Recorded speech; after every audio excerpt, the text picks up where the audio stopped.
No, tapos dyan. Good afternoon, ma'am. Tapos dyan. Audio check lang, ma'am. Hindi mo pala nakontak. Hindi mo nakontak yung fan? Sila.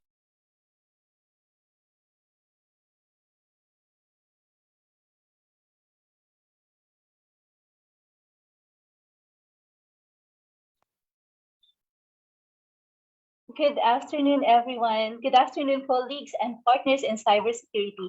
Happy National Cybersecurity Month. October is our National Cybersecurity Month. And by the way, just a reminder for everyone who are in the Zoom room, kindly put your mics on mute so that you could concentrate on the presentations and the discussions for today. So this is already day 2 of our Philippine International Cybersecurity Conference 2021. If you're wondering why it's day 2, because we are having our PICC this year in 4 parts. So we had our first part last Wednesday, October 13th, where we tackled the protection of government and military networks. And the last 2 parts would be on October 27th, that will be next Wednesday, and October 29th, that would be on Friday next week, where we are going to focus on discussions on protecting businesses and supply chain, and also protecting every individual, every Filipinos online. And of course, today, we will be focusing on the protection of our critical information infrastructure. By the way, we are live via Zoom video conferencing. We have a lot of participants in the room right now, and we are also live on our Facebook page. So that hi to those watching via the DICT Cybersecurity page, and also our regional offices Facebook page as well. So we have Mindanao Cluster 1, Mindanao Cluster 2, Mindanao Cluster 3. We also have Visayas Cluster 1, Visayas Cluster 2, and we have Luzon Clusters 1, 2, and 3 as well. So welcome to PICC, everyone. But before we proceed with the highlights of today, let us pause for a few minutes for the invocation and the singing of the Philippine National Anthem.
أعوذ بالله من الشيطان الرجيم بسم الله الرحمن الرحيم فقال ربكم ادعوني أستجب لكم آمين يا رب العالمين الحمد لله رب العالمين الرحمن الرحيم مالك يوم الدين إياك نعبد وإياك نستعين اهدنا الصراط المستقيم صراط الذين أنعمت عليهم غير المغضوب عليهم ولا الضالين آمين اللهم اجمع شامل المسلمين والكريستيان والأمة في مدينة دباو وسلم دائما مجتمعنا هذا بالسلم والأمن والتقدم في بلدنا هذا آمين يا رب العالمين ربنا لا تزغ قلوبنا بعد إذ هديتنا وهب لنا من لدنك رحمة إنك أنت الوهاب ربنا إنك أنت الوهاب ربنا آتنا في الدنيا حسنة وفي الآخرة حسنة وقنا عذاب النار وصلى الله على خير خلقه سيدنا محمد وعلى آله وصحبه وسلم سبحان ربك رب العزة عما يصفون وسلام على المرسلين والحمد لله رب العالمين آمين يا رب العالمين.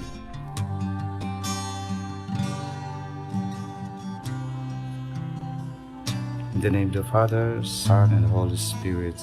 Amen.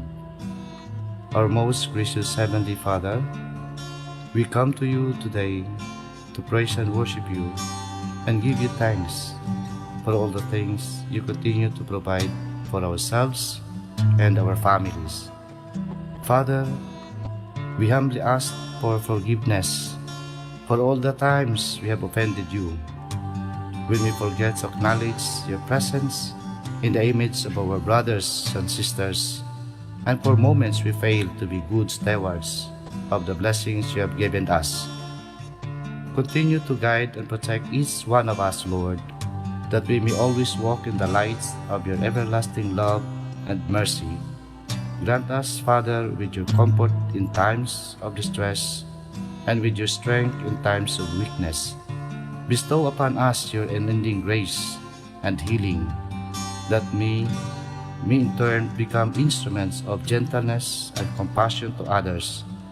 We ask all this in the name of your Son, our Lord Jesus Christ, with the prayer and the intercession of our Blessed Mother.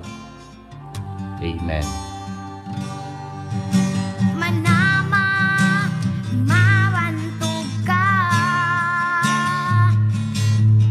Warag po ko iling ko'y ko. O Diyos, kahibulungan ka. Busa ikaw lang ang simbahon ko. Busa ikaw lang ang alagaran ko.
Okay. Again, good afternoon, especially for those who just joined us now. Welcome to the Philippine International Cybersecurity Conference 2021.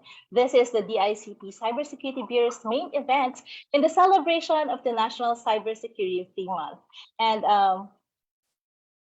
okay, I'm your host, Flernado. I'll be your host for the whole PICC today and for the coming two more parts of the Philippine International Cybersecurity Conference. And we are live right now. We are live via Zoom, and we are also live via our Facebook pages, the DICT Cybersecurity page, and our regional offices Facebook pages. So towards the end of each session, we encourage everyone to post their questions in the chat box and in the comment boxes, whether you are in the Zoom room or in our watching via Facebook Live. We would be monitoring all your questions, so we could throw them to our panelists and our speakers for today. So as I have mentioned earlier, today we are zeroing in on the protection of our critical information infrastructure, or CIIs. And earlier this year, we witnessed a major cyber attack on a CII that was the Colonial Pipeline in the US, which was attacked by a ransomware. And although the ransomware may not have crept into the critical systems that control the pipeline's operation, but the actual damages it caused and the effect it had on the population is a cause of alarm for governments and security experts. It also emphasized the vulnerabilities of our CIIs.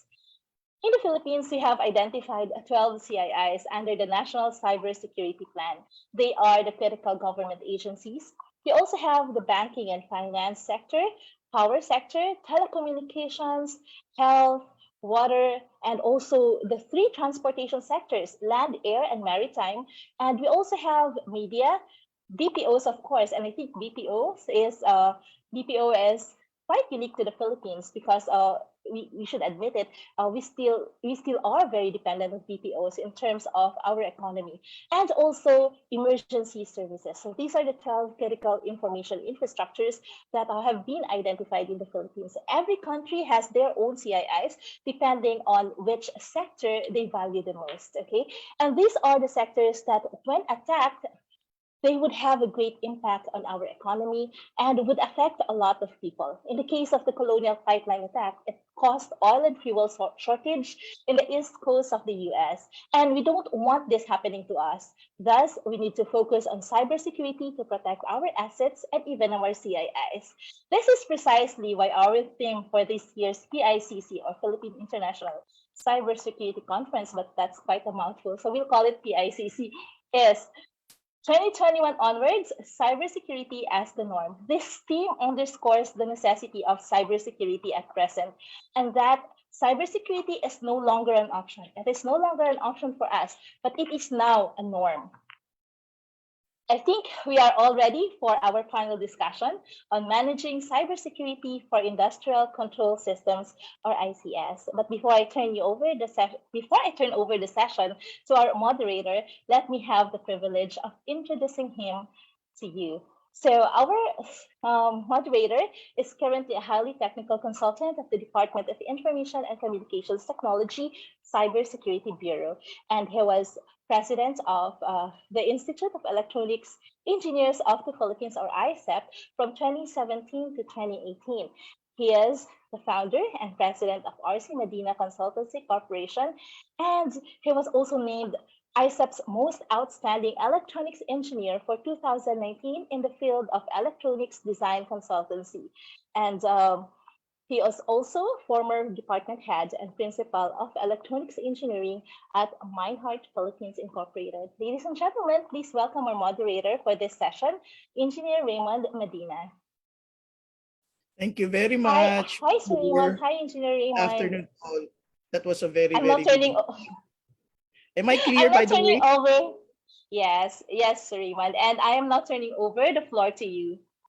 Thank you. So it's quite clear pala. No? Okay, that was a very good introduction, and at least gave me spare time for everybody, to discuss further and give at least a briefer about what is to be discussed this afternoon together with the panelists.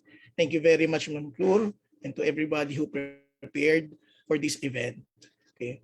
As mentioned earlier, one of the key imperatives in the National Cybersecurity Plan 2022 is the protection of CIIs, or also known as the Critical Information Infrastructures.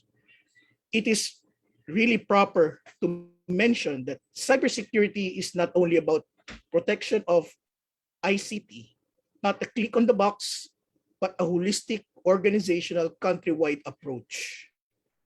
While we have a common understanding about IT or ICT systems, we have to understand what the so-called operational technology means, which is actually the most important part of protecting critical information infrastructure.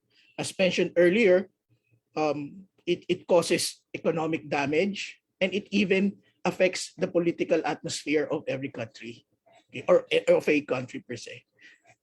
The operational technology exists much longer than the information technology. While the law of supply and demand applies to all businesses, companies has to to respond, to maintain, and grow. To maintain, they have to comply with fixed supplies and demands. And to grow, they have to create demands, thus supply. And this is where technology and machine entered. It was actually to complement the human capability. Ever since humans started to use machinery and equipment as powered by electricity in factories and plants, then in buildings, transportation, including utility and industry. It was not really intended to replace manpower, but to have a faster and much more efficient way of production and operations. Thus, more importantly, what you call the sustainability effect, which is a very, very big issue right now. Okay. And furthermore, the operational technology systems helps monitors and manages industrial processes, assets, and equipment. Since the era of convergence is here, technology has developed into one pathway, the information superhighway within the cyber world. When the world have reached a consensus in using common protocol, network, and transmission mediums, thus the Internet of Things was born. It improves brand value, attracts great tenants and customers, brings confidence, reduces operational costs, wastage, efficiency in maintaining. These operational technologies, ladies and gentlemen, are computers, controllers, and devices, including softwares that detects or causes changes through direct monitoring and control. Terminologies and hardwares varies from different industry and sector. Some call it building management system, some call it facilities management system, programmable logic controllers, SCADAs, etc. Okay, it is not actually only in the industry that this applies. From every sectors, there is what we call operational technology. Okay. The cameras that you see, the access control system that you use, the automated teller machines that we always use. Okay. Thus,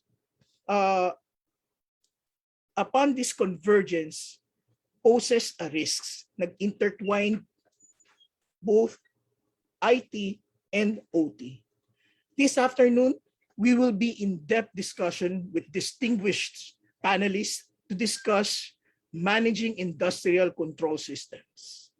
Just a disclaimer to everybody that these are personal opinions of different personalities. It does not necessarily speak of their respective organizations, nor DICT itself. So without further ado, I would like to start off by introducing the first panelist.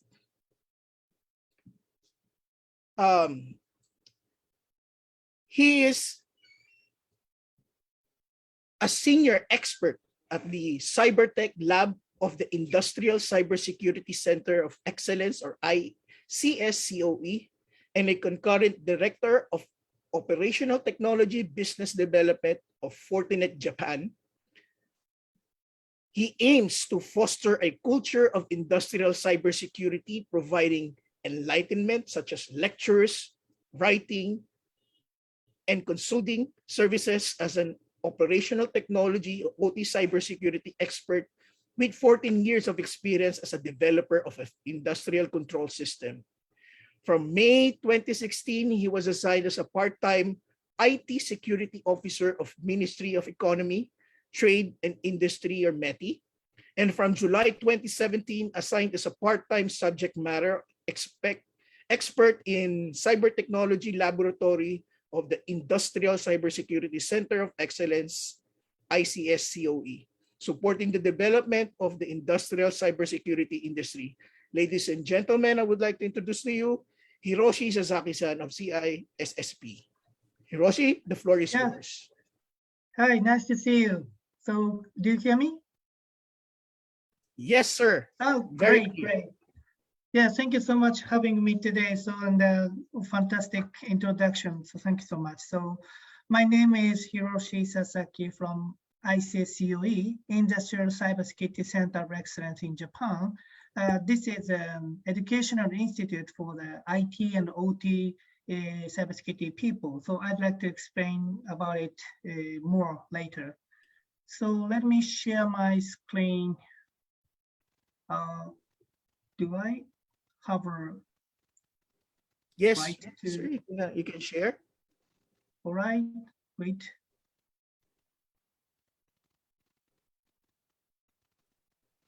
Yes. Okay, you can see. You can see Okay, your screen, so- sir. Okay, great. So let me introduce myself very briefly. So actually, so now the moderator already introduced, so I skipped this introduction. So I'd like to move to this Industrial Cybersecurity Center of Excellence. I'd like to introduce you about this institute. So actually, so this was established. This was established in 2017 and funded by Japanese government METI. And the purpose is to nurturing the cybersecurity human resources who can understand the IT and OT cybersecurity. So this is a big talent shortage in Japan for the protecting the CII. So the Japanese government decided to build up this educational institute.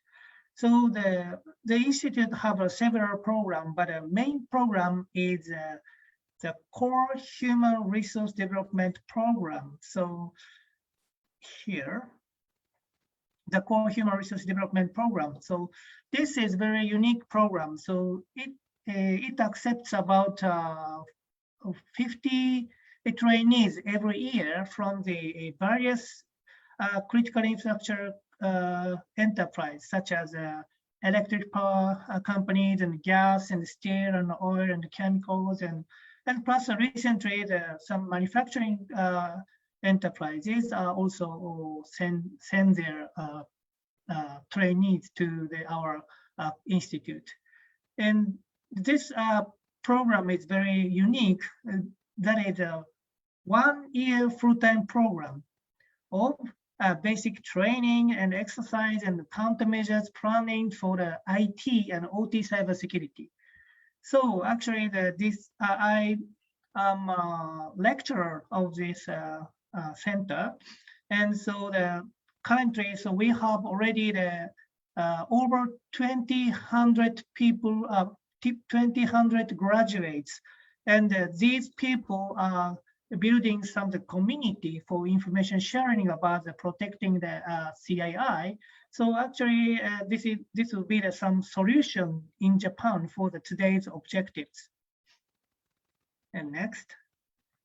So today, so we have a lot of time to have a discussion, but I'd like to raise up some additional viewpoint of why we need OT security, ICS security in the CII. So with the progress of the strengths and in this industrial value chain, everything will be connected all over the supply chain right now. And you use some IoT devices in the factory and in the critical infrastructure to get some efficiency or to get some high advanced value from the production. So these attempts happens everywhere, but at that time, so we have encountered a new risk about in the ICS system. So please imagine this progress of the digitization in OT system. The factory and the critical infrastructure will handle more data related to production. For example, in this figure, so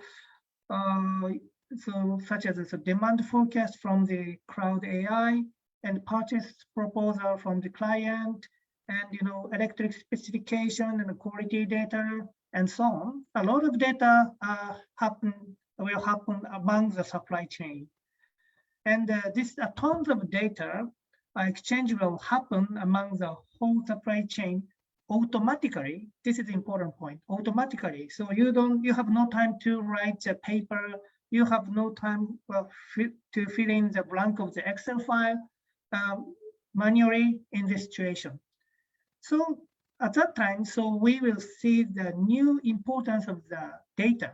You can see the not only the product supply chain among the supply chain, and you will see the data supply chain, big data supply chain among this relationships. So what does it mean? So some people says OT systems becomes connected to the outside, sometimes the internet. So we need to reduce the cybersecurity risk against cyber attack. Actually, this is true, but it's a traditional way of thinking. But I'd like to say about that more. The reliability of your product or your production or your service will highly depend on the reliability of data. So, for example, was your recipe data true, correct, when you produce the medicine or food? Or is your automatically submitted quality data to the customers is not compromised, is actually correct? So this is a big issue for the supply chain. So not only the trustworthiness of the product itself, we need to take care of the trustworthiness of the data related to the product. So this situation will happen in the near future. So before that, so we only say that our factory will connect to the internet, so we need to protect this area. But we need to consider the new challenges. So we need to protect our factory to join this supply chain. So to protect the CII and to protect the national security. So this is not an option, this is a business issue. So this is a big change that I recently recognized in this digitalization era. So this is my first presentation, and thank you so much for having me today. So I'm really looking forward to the discussion. Thanks so much. So I go back, I hand over to the moderator.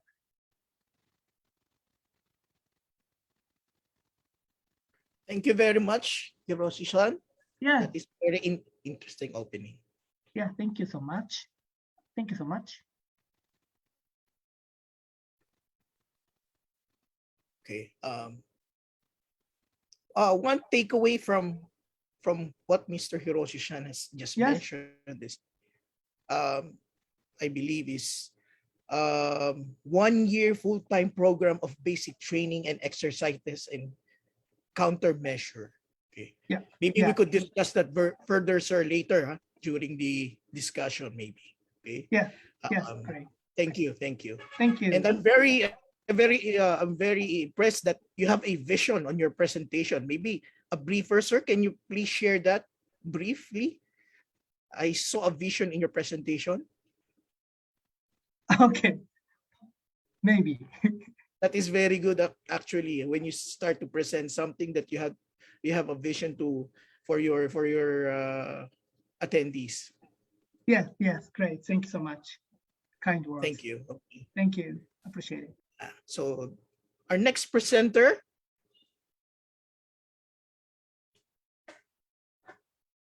Mr. Abbott, was always fascinated with computers.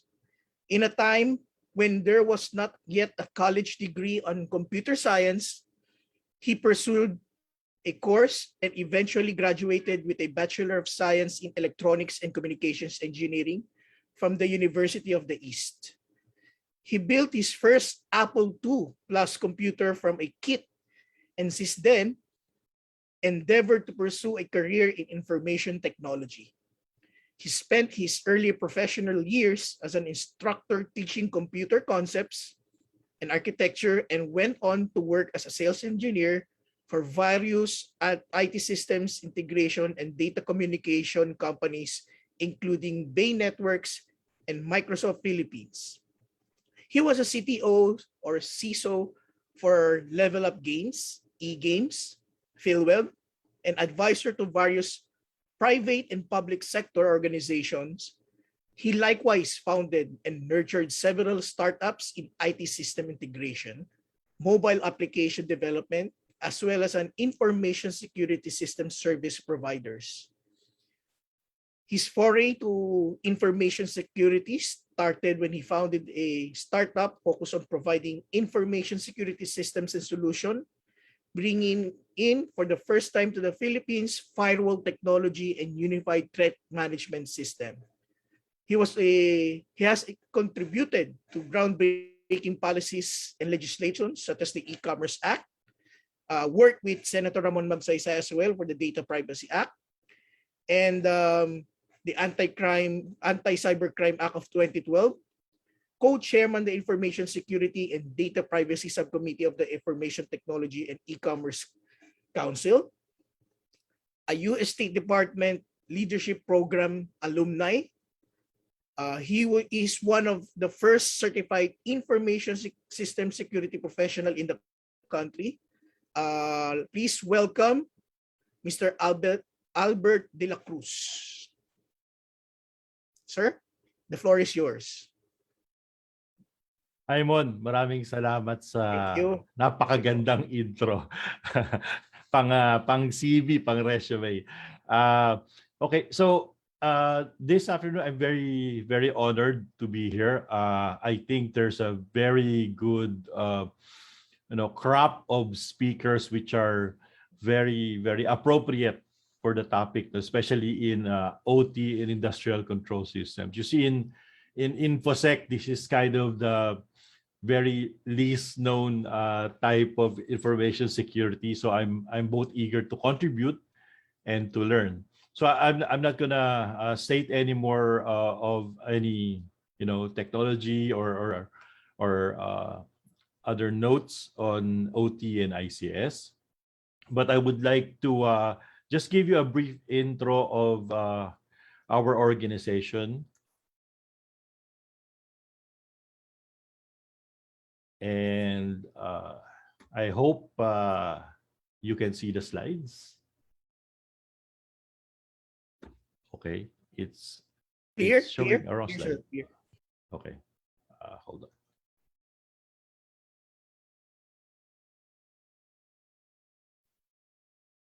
Yeah, hindi yata lumalabas. Ayan. Kita po ba yung buong slide? Yes, sir. Okay. I'm affiliated with Beacon. Beacon is short for Better Access and Connectivity, and it is a USAID funded project. So our goal really is to comprehensively support inclusive, resilient growth in the Philippines by improving the digital infrastructure, the entire digital infrastructure ecosystem, through technical assistance in three mutually reinforcing areas. The first is through ICT and logistic infrastructure.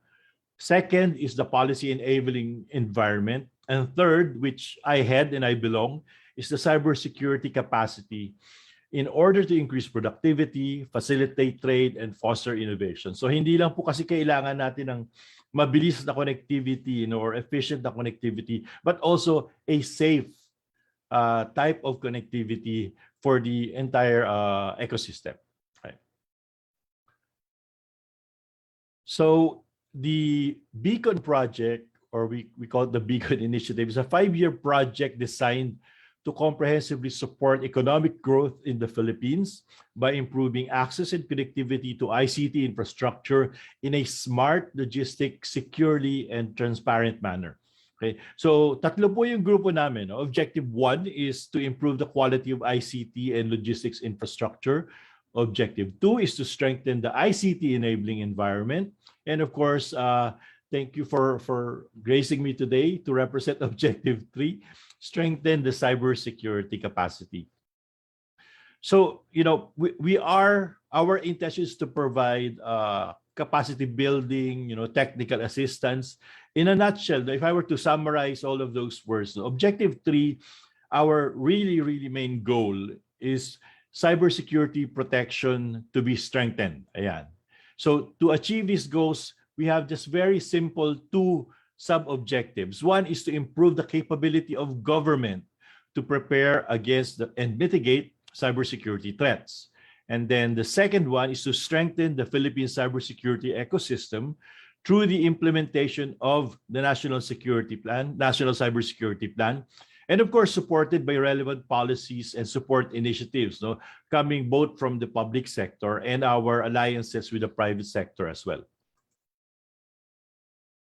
So how do we do that? Essentially, babalik po tayo dun sa paulit-ulit na medyo old adage, people process technology. Ayan, PPT po. Hindi po PowerPoint, but people process technology. So for the people portion, we want to make sure that we have the proper personnel.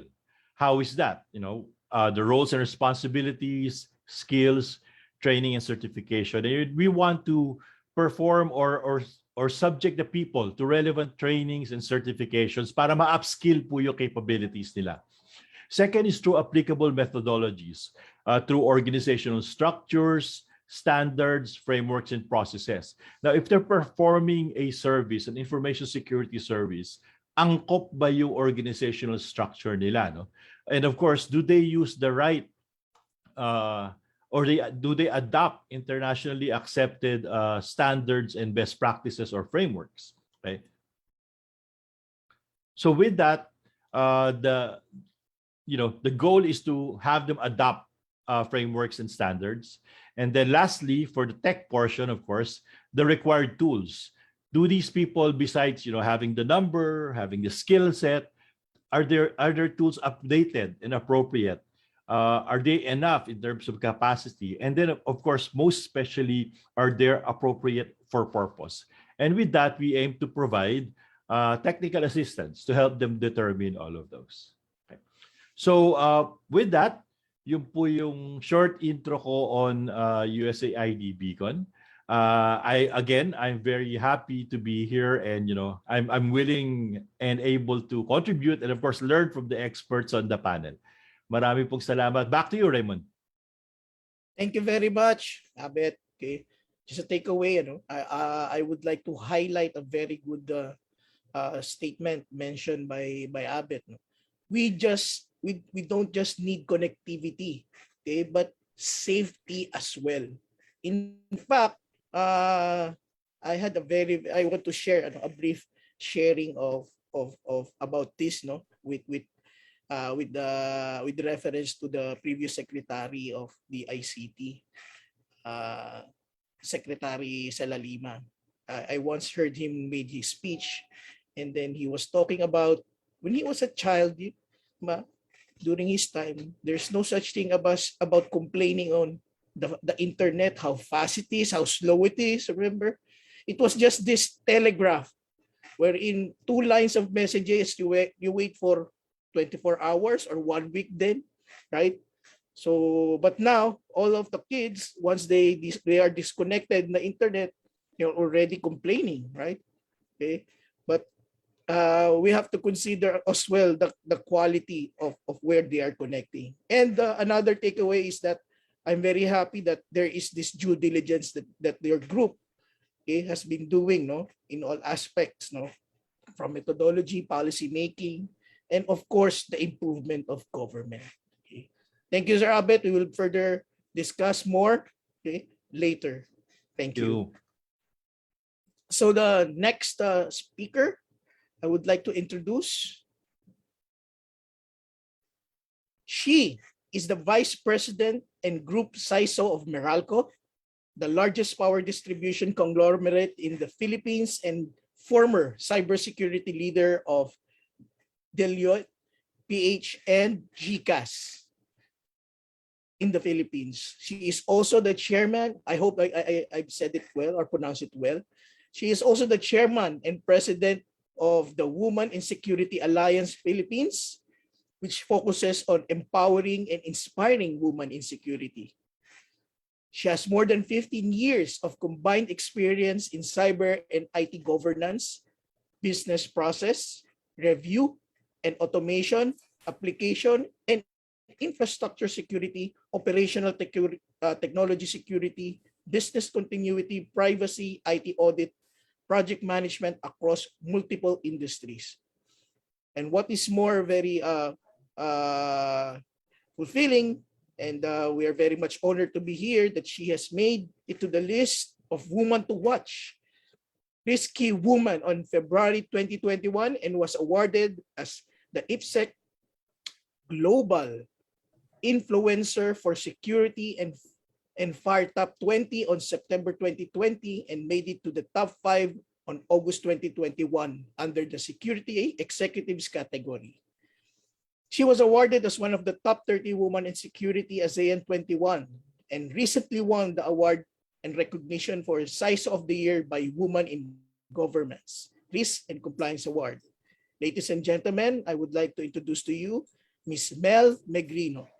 Good afternoon, Mel. The floor is yours. Hi, good afternoon, Engineer Raymond. Good afternoon, everyone, and to our partners from the ICD and to my fellow panelists. So actually hearing from the introduction provided by Hiroshi and Albert, so those are actually very inspiring. So for this afternoon, let me just share with you my thoughts around ICS security. So but first of all, allow me to express my sincere gratitude for the Department of Information and Communications Technology for the opportunity to speak before the technology, security, and risk leaders this afternoon. I am pleased to share my insights on ICS security. So here's how it goes. My perspective is that it is no longer a surprise to us that the reality is that the awareness specifically on the security of the control system is well below what it needs to actually secure them appropriately. And I think many of us would agree to that. In one of the articles that I read, it says that cybersecurity vendors would usually spread fear, uncertainty, and doubt. However, the reality is that the risk to industrial control systems is significant and potentially very expensive and could really be very dangerous. It poses a greater financial, operational availability as well as safety risk. The impact can be harmful, from disruptions to engineering lines, power outages, even to the quality of the water impacts, and the potential critical medical supplies as well as devices. However, there are many individuals in large and even in small companies that understand these threats, and I would say they would have a certain level of appreciation and trying to make an impact. They are attempting to explain the risk and the potential solutions to their management teams to kickstart the journey towards ICS security. So having said that, there should be a mindset to introduce cybersecurity in the current planning activities. So as early as planning, cybersecurity should already be embedded. In almost all industrial or critical infrastructure organizations, there are a range of processes that attempt to quantify and prioritize risk, from business continuity planning up to hazard operations planning. Instead of trying to create a whole separate effort from the start, get those people to agree to include cybersecurity as a component in these activities. It will not necessarily get a full assessment, but it will surely rise in awareness enough to begin a deeper dive. Another step that I would like to share to our viewers this afternoon is on the leadership representation. We need to include OT or ICS representation into the cybersecurity leadership team. So what does that mean? CISOs or the Chief Information Security Officers, the security leaders are aware of this risk, but could experience certain level of pushback from the process control owners as well as operations owners within the leadership team. We have seen this, I believe, time and again. So to bridge this gap, it is good to bring in experienced, well-respected system control leaders onto the cybersecurity team, exposing them to the different types of security risks in both OT and IIoT, or the convergence of IT and OT, so they can translate it into OT environment and communicate to the process owners and initiate the programs to fight cyber attacks. So having said all of that, I would like to share what President Biden released last May of this year. It was actually an executive order released on May 2021. The federal government must improve its efforts to identify, deter, protect, detect, and respond to these actions and threat actors. But cybersecurity requires more than a government action.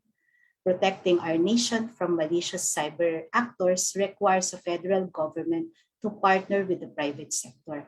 Hence, the need for a hybrid workforce. This is also somewhat the same way I am seeing as well for the Philippines. The cyber workforce capability must be a collaboration of the Philippine government, the private sectors, together with the cybersecurity organizations in our country, with a strong advocacy and the inclusion of the technology giants as well. Cyber defenders in each organization must be equipped with the necessary skills and experience, starting from the cyber governance to architectures, solutioning, up to the point of responding to incidents, for them to carry out the respective roles effectively. Also, it is good to adopt a logical overlay pertaining to a fusion center, like a cyber fusion center, wherein various capabilities sit in your SOC or in your security operations center for faster analysis and more insightful exchange of ideas and speed up the remedial actions that affects your bottom line. On the other side, the private sector must adopt and continuously monitor our threat environment, ensure that its products are built and will operate securely. So that would also pertain the supply chain. So our vendor partners and providers, and partner with the government to foster a more secure cyberspace.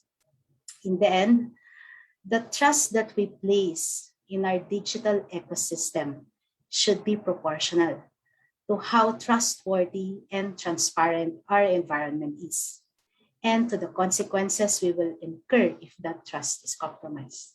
So good afternoon, everyone. Thank you very much, ma'am. That was a very, very good introduction. So just would like to mention some very significant takeaways from your opening speech. Cybersecurity vendors, most of them spread fears. Okay? And then significant and expensive on OT cybersecurity must be identified. Significance actually include planning activities, okay?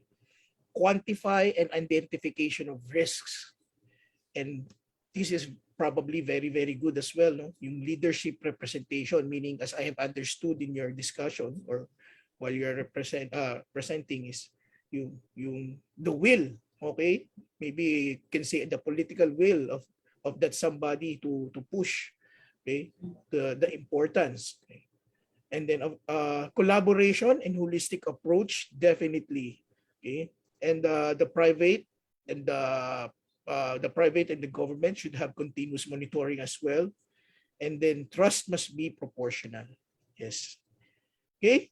So things are getting better, ladies and gentlemen. Let me introduce the next speaker. Major is an information security professional who came from a military background. He is the data protection officer of the Presidential Security Group and hence heads the technical surveillance countermeasures and electronic countermeasures teams. He also served as a cybersecurity consultant for the National Security Council. He is a member of the Philippine Military Academy Mandala class of 2006. Earned his commission in the Philippine Army and served in the 2nd Infantry Division and the Special Operations Command. He finished his postgraduate studies in Research and Development Management at the University of the Philippines and his Master in Science in Information Security with distinction from the Royal Holloway University of London as a British Chevening Scholar. He is also an alumnus of the U.S. International Visitor Leadership Program and a graduate of the International Program on Cybersecurity Studies at the George C. Marshall European Center for Security Studies. Now he's paying it forward.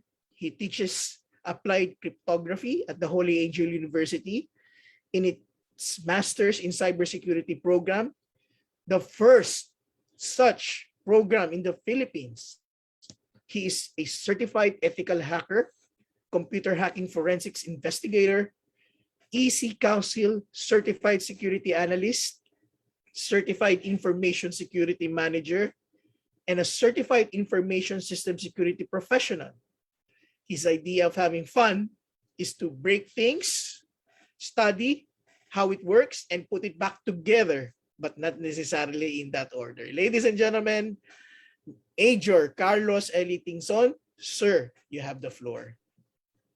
Thank you, sir, for that introduction. Good afternoon, everyone, and thank you to the DICT for giving me this opportunity to share what knowledge that we may have on ICS security. I just have some slides to share.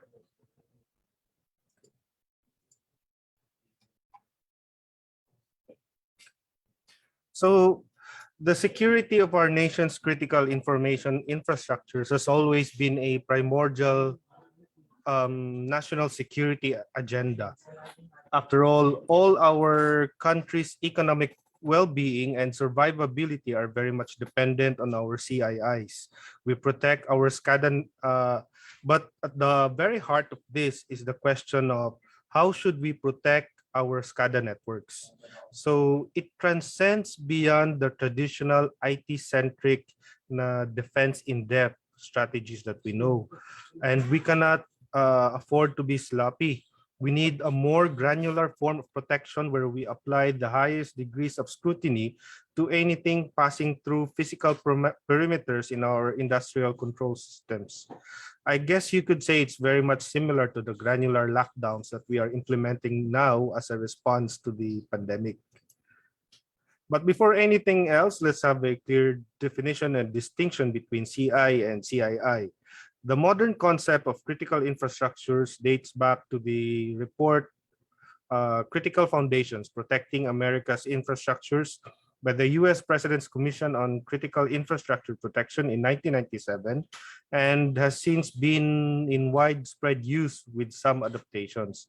So for this, we adopt the definition from the EU Council Directive 2008-114-EC, which defines CIIs as an asset, CI as an asset or system or part thereof located in a nation, which is essential for the maintenance of vital societal functions, health, safety, security, economic, or social well-being of the people, and that the disruption of which would have a significant impact on that nation as a result of the failure to maintain those functions. So as what Ms. Fer said earlier, our survivability and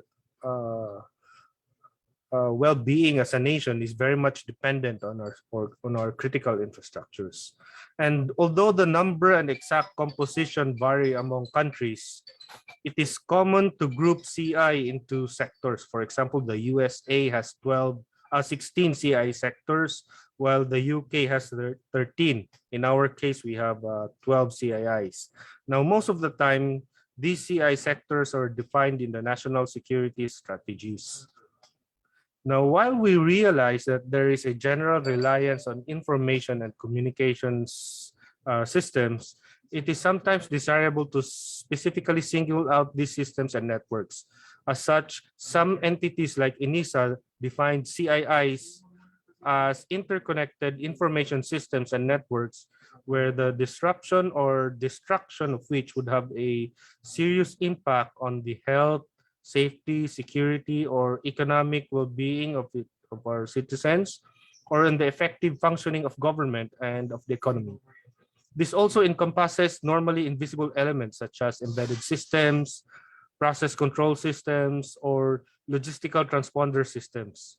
A defining characteristic of most modern infrastructure is its dependency on information systems to provide services efficiently. That is why, as early as 2003, the Arroyo government organized a national task force for the security of critical infrastructure, which produced a national cybersecurity plan. The said plan had 4 general strategies, and a very good characteristic of this plan is its emphasis on capacity building and risk control. But the task force was disbanded during the Aquino administration, and along with it, the NCSP. So in 2015, Executive Order 189 was signed by the late President Aquino that established the National Cybersecurity Interagency Committee, or NCIAC. It is chaired by the Executive Secretary and co-chaired by the National Security Advisor and the Secretary of the Department of Science and Technology. Now take note that in 2015, the DICT was not yet in existence. Now, during the Duterte administration and with the establishment of the DICT, the National Cybersecurity Plan 2022 was established. It has four strategic imperatives. First, the protection of CIIs, the protection of government networks, the protection of business and supply chains, and the protection of individuals. A defining characteristic of this plan is the emphasis on the protection of the 12 identified CIIs. Now, in furtherance to the NCSP 2022, the DICT issued Memorandum Circular 005 on 01 August 2018, which prescribed the policies, rules, and regulations of the protection of CIIs. It included the adoption of security standards, conduct of annual risk and vulnerability assessments, a yearly security assessment program, creation of computer emergency response teams, and others. Furthermore, in November 2019, President Rodrigo Duterte amended EO 189 through Executive Order 95 in order to effectively reorganize the NCIAC by appointing the Secretary of the DICT as co-chair and the inclusion of other relevant government agencies in the NCIAC. Although the NCIAC leadership realized that the myriad of challenges posed by CII protection necessitates the inclusion of many more agencies and the private sector in this very important cyber agenda. As such, in order to streamline CII protection in the country, we needed to adopt a new approach. CII protection is not just the problem of a sole government department. We need to break it down to a granular level. To this end, the NCIAC, which we now call the Cybercom, organized technical working groups that are focused on the granular aspects of the different CIIs identified in the NCSP. Some of the chairs and members of these TWGs were not originally members of the Cybercom, but by virtue of Section 1 of EO 189, the Cybercom was able to invoke their involvement. Incidentally, granular protection is a key strategy in ICS security. Now, air-gap networks used to be the defining principle behind SCADA network security or industrial control system security, or what we call now as operations technology or OT security. But as we move further forward, CII organizations had the eventual realization that they need to connect their OT network to the business network for various business reasons like efficiency, real-time market information, and others. Now, you just can't afford to put your assets in quarantine forever. And so we adopt granular lockdowns through network segmentation and segregation through the use of data diodes and one-way gateways or unidirectional firewalls. Now, in OT security, we have 3 laws that is according to Andrew Ginter, one of the many best-known authors on SCADA security. He said, the first rule is nothing is secure. There will always be insecurities. Secondly, all software can be hacked. There's no such thing as a perfect software. And lastly, every piece of information can be an attack. So looking at the common OT network attack vectors, we can see that the prevailing strategy in OT security is to put more focus on physical security rather than on logical security, which is completely different to IT security, where the focus is more on logical security and little on physical security. But the key point is we can be better prepared if we really understand our adversaries and the threats. That is why threat modeling plays an important part in security. So as it is, there are many levels of granularity, be it so in government, where we define our national security goals at the highest levels, to the roles and responsibilities of the industry regulators. And then we see a different level of granularity at the private enterprise, where the corporate networks meet the OT networks. The thing is, there is no silver bullets in cybersecurity, so much more in ICS security. There are no one-size-fits-all solutions. We need to scrutinize everything in order to identify threats and to isolate them at the lowest or the tiniest levels possible. That is why we need to exercise granular protection. With that, thank you, and that ends my presentation.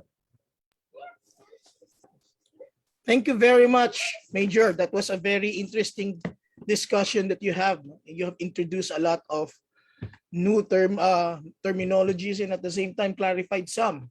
Okay.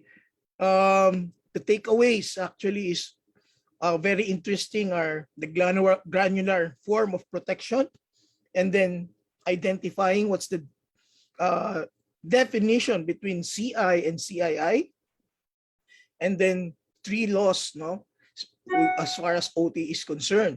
Okay. And it's really indeed scary when you consider such laws.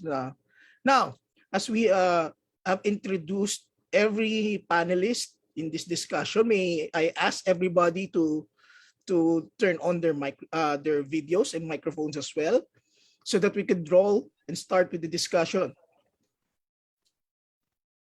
And to everybody, please, you may start asking questions. Posting it right now in the chat box. Okay. Okay, I think to better start the ball rolling, I would like to first ask maybe primarily to address to Major, no? Since you have mentioned, no, opened up CI and CIIs, one of which that I have noticed is that, and I do well notice in different discussions as well in international webinars and trainings about cybersecurity is that each country has its own number of CIIs or CIIs. Okay, the US, the London. Okay, what do you think contributes to such? And second, do you think, just to provide confidence to everybody right now, that the NSCP has a satisfying number of CIS already identified? Others may also respond, please. Thank you. Well, yeah, there are a lot of considerations now when we need to decide which sectors are very much critical to our country. So aside from the varying numbers, as I've said, the US has 16, the UK has 13, we have 12. One of the what I would say unique about our case in the Philippines is that I think we're the only country that has placed business process outsourcing as a critical infrastructure. I think we're the only country who may have done that. So much so because why? The BPO sector provides as much as I think 5% to our GDP. And the disruption to the BPO sector would have debilitating effects, not only to the workers, but to the general economy.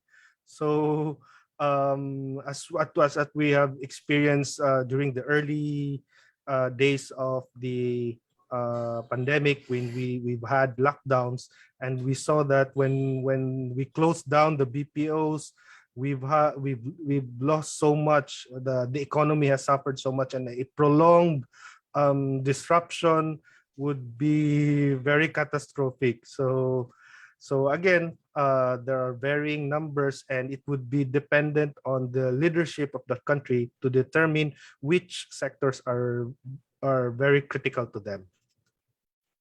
Okay. Anybody else? Simon, yes. Actually, good afternoon again. Sorry. There is no really hard set rules, because the determination of critical information infrastructure hinges on very maybe 2 or 3 sentences. One, if the effect is to incapacitate, destroy, or interfere with systems and assets concerning national or economic security, national public health and safety, life and limb, of course, and any combination of those. So depending on the country, like for our case, it's BPOs. If there's an interference or effect in BPOs, would the country suffer? Yes, because we have a very large BPO industry contributing to the economy of the country. So those are the parameters that you can gauge. So even though we have a list, it's not really final, but anything that will affect our lives and the business and the security of the country, it should be in there. Thank you. Thank you. Hiroshi? Yes. Hiroshi, do you have anything to add? Yes. So actually, you introduced a number of the critical infrastructure. So actually, Japan has 14. It's very similar number of the critical infrastructure. So that the definition is very similar, as you mentioned. So I'd like to share the public information. This is do you see my screen? Yes. Very clear. Yes, here are the critical infrastructures, 14 sectors. So I think it will be similar with your critical infrastructure, And we have, 14, but and plus we have several cybersecurity policies for them. And unfortunately, so we have a separate responsibility ministries for critical infrastructure. So we have 5 ministries for covering the 14 sectors. Actually, so it is not good for these 4 sectors because recently some sectors are emerging. Communication, vendor, communication providers are going to the electric power industries, and so gas supplier will also going to the electric supply, and vice versa. So these situations, so these sectors need to report to the multiple ministries. So this is one of the challenges in Japan. And plus, I'd like to say about that. The one thing, then, as I mentioned in my first presentation, so that these critical infrastructures all depends on the supply chain providers. So the border we need to protect is expanding more and more in the digitalization era, so that it's very difficult to protect the critical infrastructure itself. So this is a big challenge in Japan. So thank you so much. This is my comment of your theme. Thank you. Thank you, Rochelle. Yes, Mel? Yeah, so thank you, Engineer. So I think in my case, it's not really about counting like how many CII would we have, right, in our country, but it's really about identifying what are those assets, components, or systems that's actually part of your national infrastructure. And I would say that should also include oil and gas. Well, admittedly, in our country, I haven't heard, I'm not sure of the other panelists, like how are we faring in terms of really securing oil and gas. But I believe with the other business pillars defined in the 14 domains on how we identify CII, I've seen a number of initiatives already. So I think it's really more about looking at each pillar or each domain and how are we going through with our cybersecurity journey. Okay, that's wonderful, wonderful. Maybe we could entertain some questions right now, the chat box, before we proceed. Okay.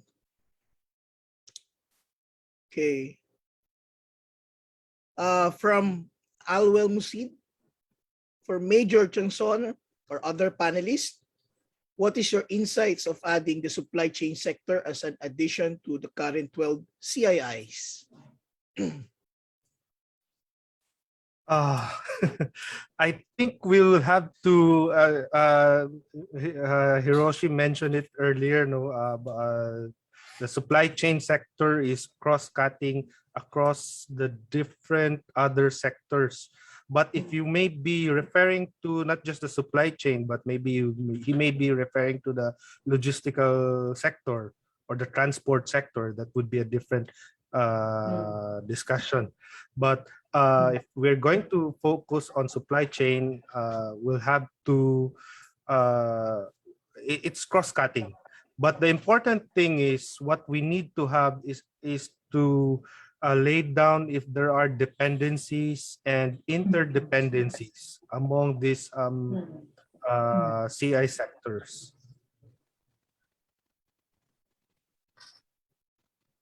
Thank you, thank you, thank you. Any other inputs from the panelists about that question, please? Any? Engineer Raymond, if I may, I think Sure. in my case, I'm somehow echoing on what Major Carlos mentioned. Well, in my opinion, not really. Well, because supply chain actually lives within your different segments of your ecosystem, right? So you have the vendor side, right? So you have your principal, or let's say your product manufacturer, and of course you have your whole supply chain, your downline, which pertains to your customers, right? I think what should be managed there is the ripple effect. That's the one that we don't want to happen, right? And to manage that ripple effect is actually on the manufacturer side to put in a strong supply chain risk management. Well, aside from the governance piece, you need to look at the technical side. Like, for example, you need to maybe adapt a shift left approach or the security by design vis-a-vis your privacy by design, right? And then you also need to make sure that you're performing binary scans. In the same way, when you would need to actually manage, if you are actually in the downstream, you also need to implement supply chain risk management from a cybersecurity perspective. So to me, it's not really like adding in the lineup, but having a governance processes plus a set of technical controls that should be able to control it, in my opinion. Right, right. That's great. That's very, very informative. Okay. Next is I think let's be specific right now. What has been your biggest challenge in the course of preparation and setting up of cybersecurity for your ICS? Or could you share some experiences of those you know in the industry, maybe privately, not mentioning the names? Anybody who could start off?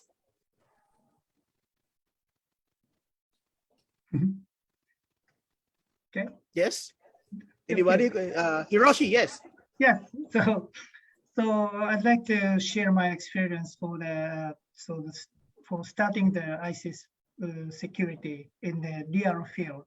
So actually, I have consulted with my customers of the for managing the industrial control system.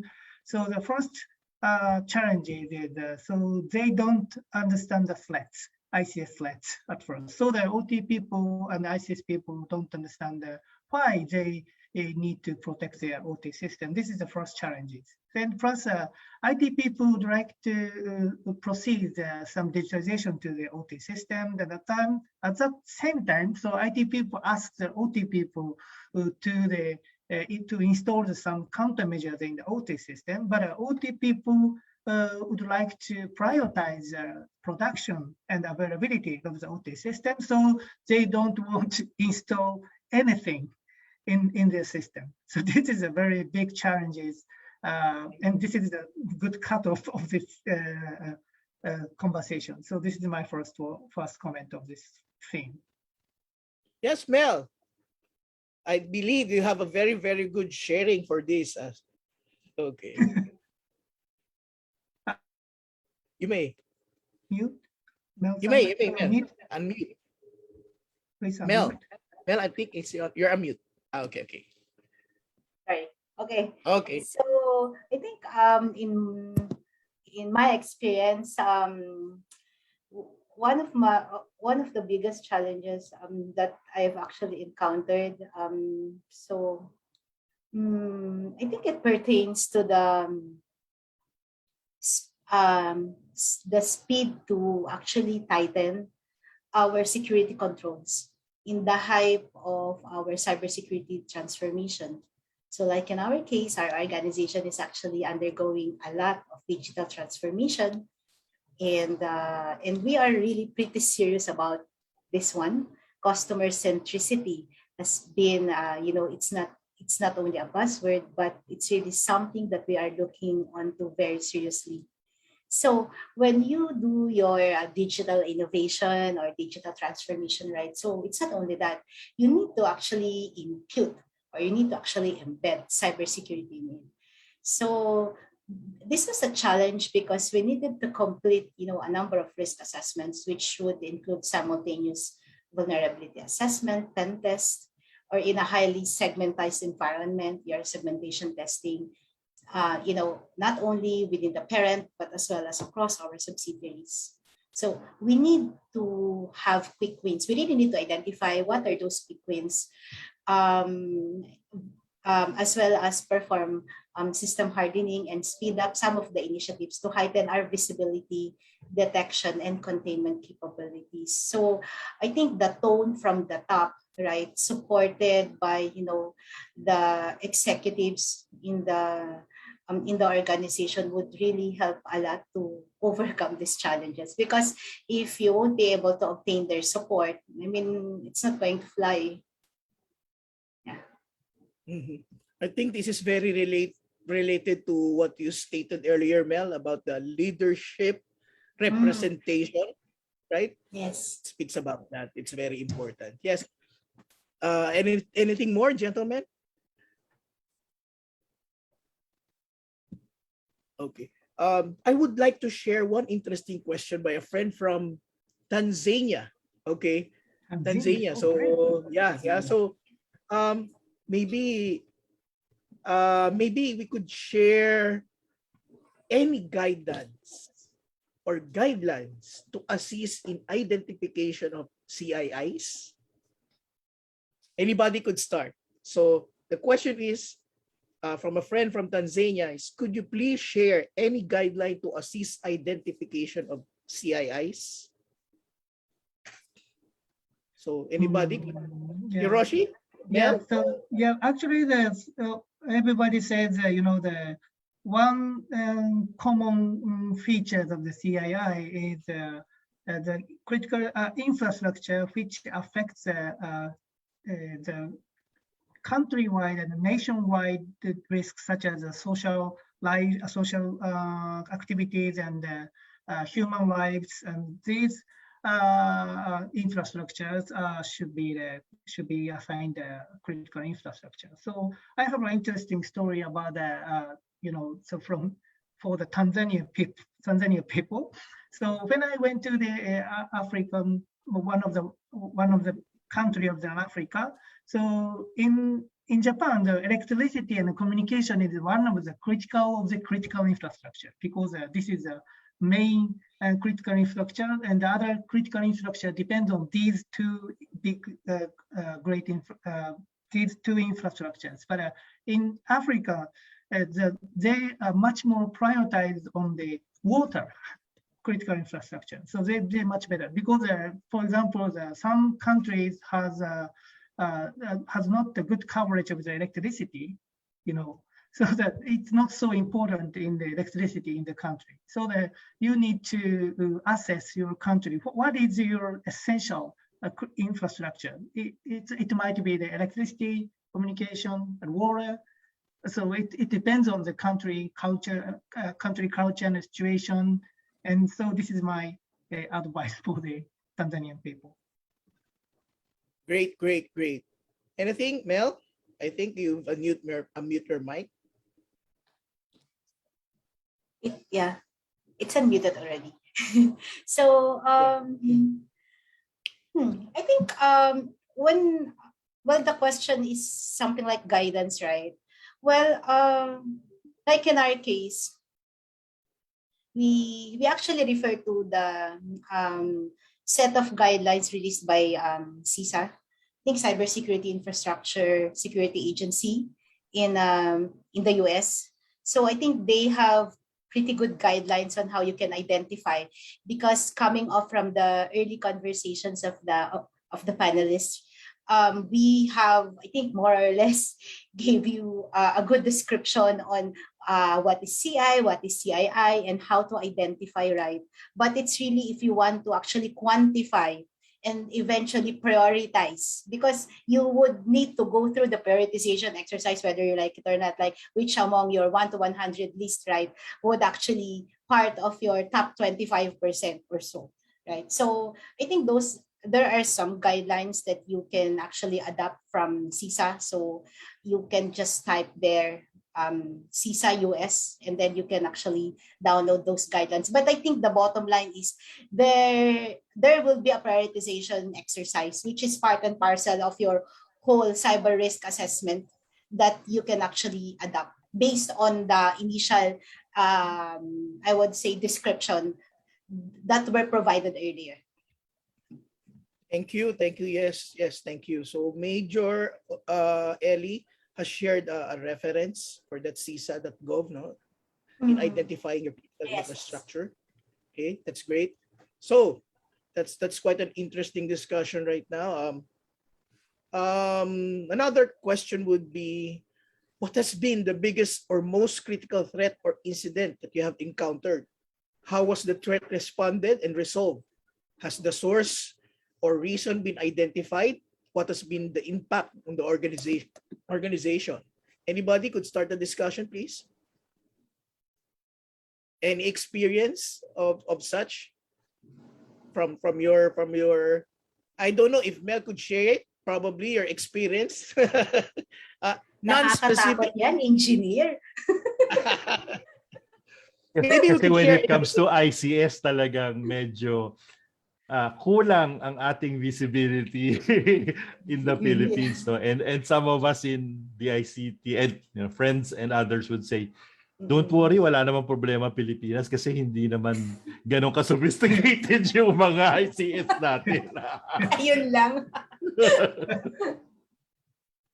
But actually, you will be surprised that upon the discussion with the different sectors, maybe that was the implied persona of our current situation right now, no, as far as the technology is concerned, but not knowingly, like Meralco has evolved sophisticatedly as far as ICS is concerned, no, and also most sure. of our sectors, from the water side and then the oil and gas. Okay, so that's the reason why maybe we could possibly share anything that we could give information how to resolve in such scenarios. Did we, in your idea, that did we encounter such in the perspective of governments or major? Was there any report from us that such happened and we were able to resolve it, just for confidence building? Yeah. I don't think I'm allowed to answer that question. No? Most of the dealings that we have with critical infrastructures were usually covered with non-disclosure agreements, and of course, we have to maintain confidentiality. But I just would like to point out some key challenges in OT security. Cybersecurity incidents in the ICS space can easily turn into a surreptitious act of war, perhaps by another nation state or a non-state actor that may be acting as proxies or may have the backing of another nation state. So we have to be very, very careful in incident response and investigation, and we need to have a very close partnership between the government and the private industries in terms of sharing cyber threat intelligence and reducing the impact, not only to the organization, but to the whole industrial sector. For example, the energy sector. It's not just Meralco. There's a big space in the energy sector, from the generation to distribution to transmission, and we have to share cyber threat intelligence sector-wide. And doing so, we would be able to reduce the impact to the country and to our people. So I think that's very important. Anybody? Siguro, I think a better way of asking this question, no, is do you think there is something to worry about right now as far as our operational system is concerned? Yes, I think. Yes, Hiroshi. Yes, so I'd like to share about the cyber exercise. I cannot disclose some of the real situation, but I have joined a lot of cyber security exercise related to the ICT systems, industrial control system. So at that time, so we observed a lot of findings.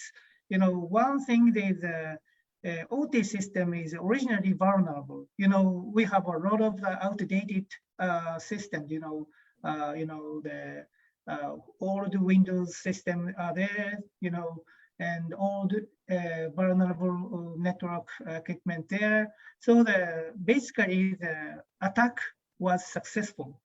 This is our assumption of the cybersecurity exercise.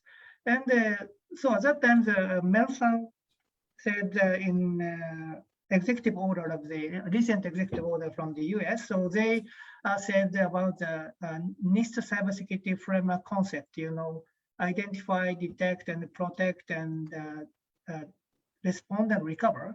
And in the ICS area, so that the latter three factors, you know, detect and respond and recover is much more important than the IT system.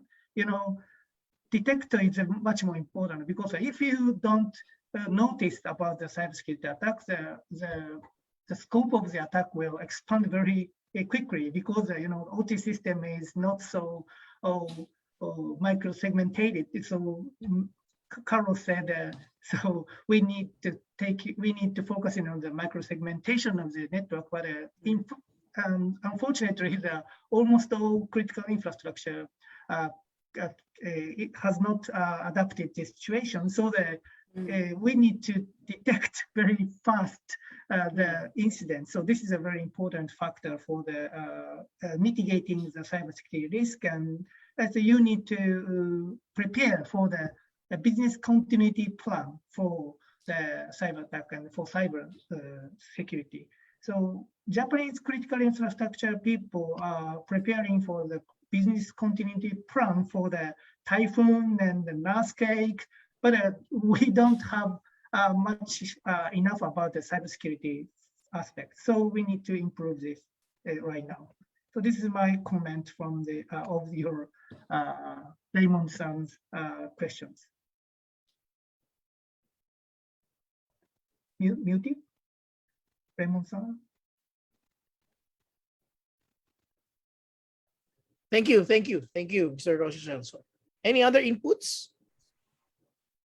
Okay, so let's proceed. There is a brave soul here raising his hand. I would like to recognize him, Mr.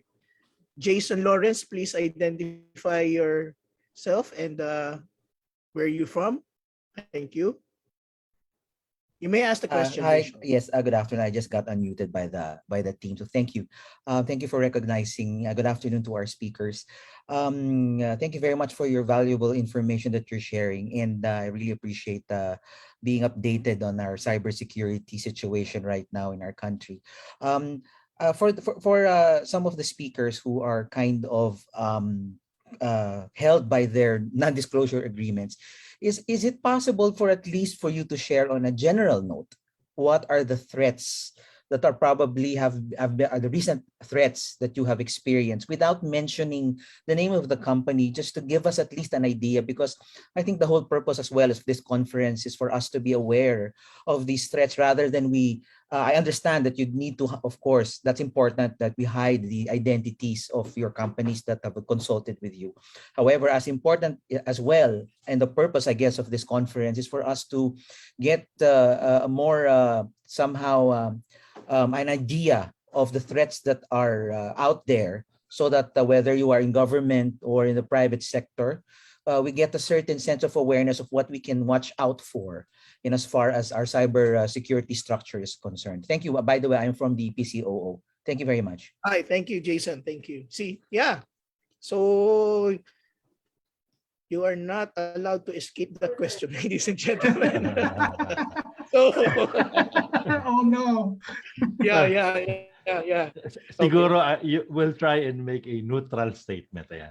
Well, actually, if you talk about threats, the threats are the same. The threat actions, the threat actors are the same.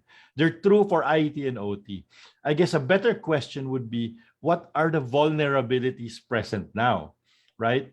And like what Dr. Hiroshi-san had said, Mel had said, this is why it makes OT and IC so interesting, because it's in the fringe of information security, and not all that you've learned for IT security applies in OT security. Correct. The first time I went to OT is that instead na confidentiality, integrity, availability, it's reverse.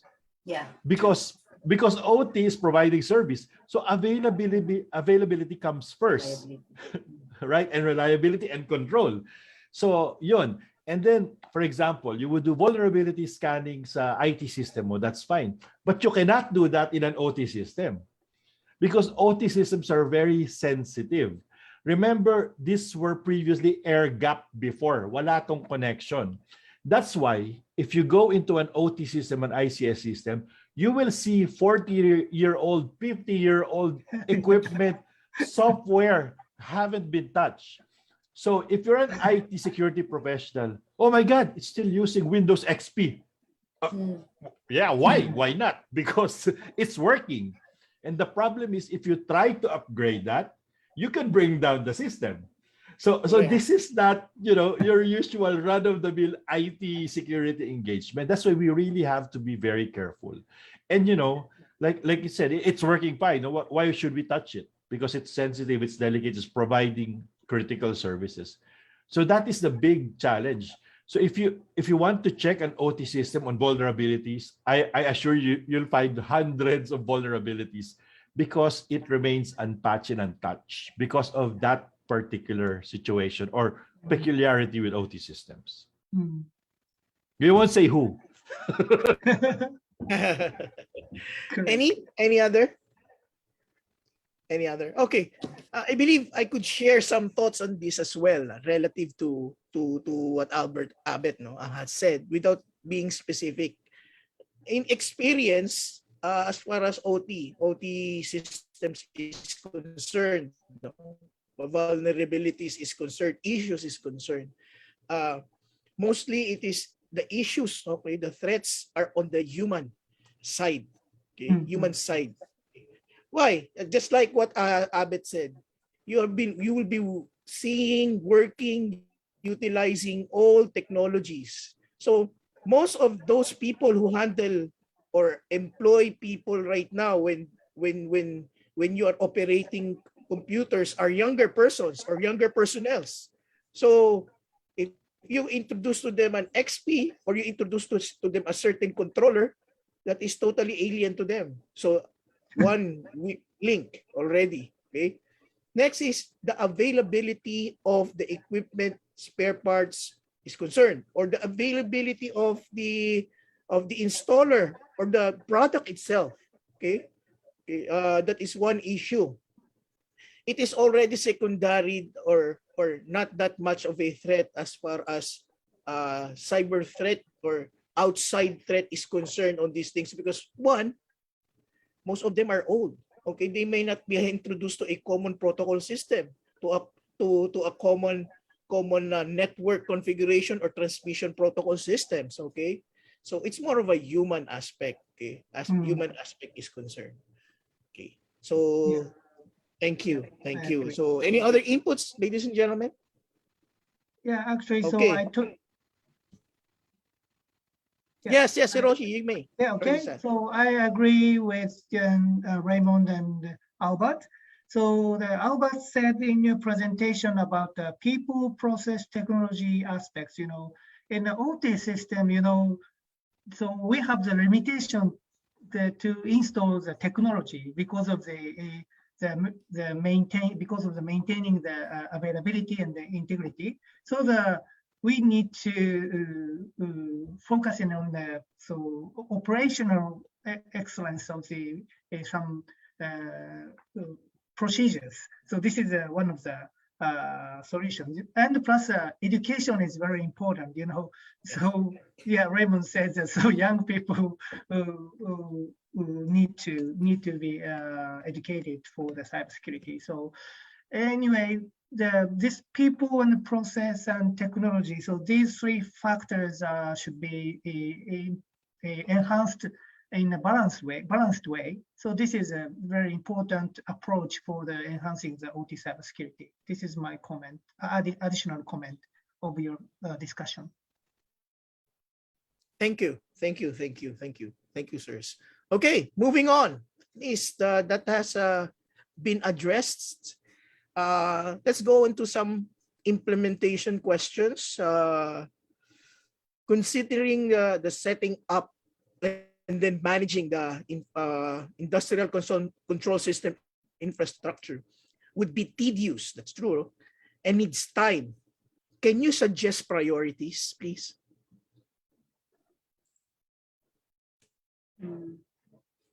So we know for a fact that when you introduce ICS management systems, right?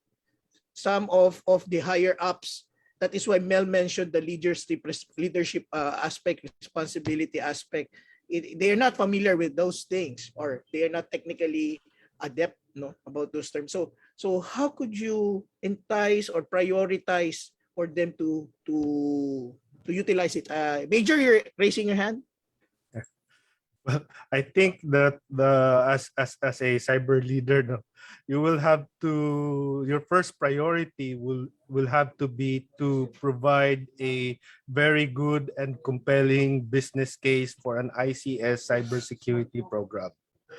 No, it's very hard to ask for decisions from your organizational leadership to provide or to invest in cybersecurity if you're not able to justify na kailangan natin to.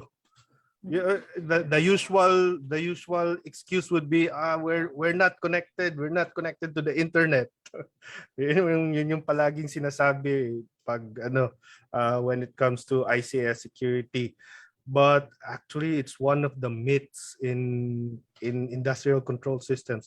In some point within the network, there's a connection somewhere that leads to a vulnerable segment. So you have to understand your network and your assets. Visibility is paramount.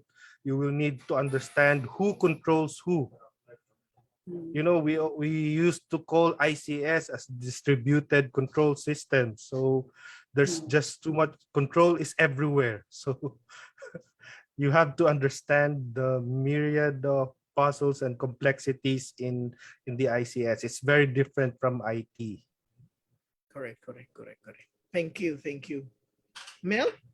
Maybe, yeah, thank you. So actually, in our case, so I fully agree with what Major Carlos mentioned earlier, right? So it's really about building a strong business case. But for us to actually facilitate building that business case would also revolve around understanding the business risk associated with ICS security and how it can actually affect your bottom line, and managing that risk according to the overall business risk appetite.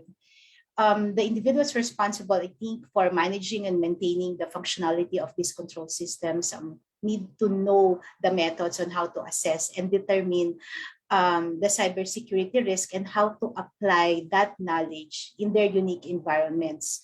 So, so like in our case, just a top level sharing, right? So we went through a process of really strengthening first our perimeter defense.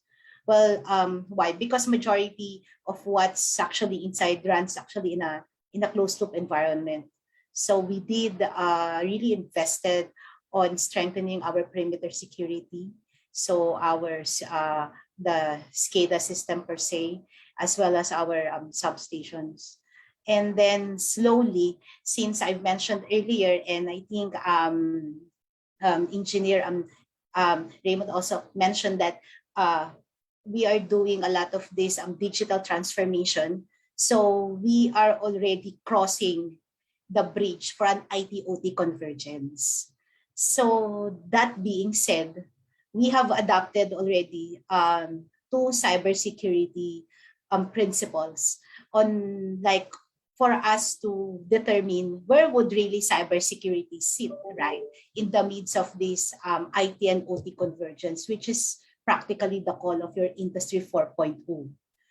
So we did adopt the DIT, the Defense in-depth.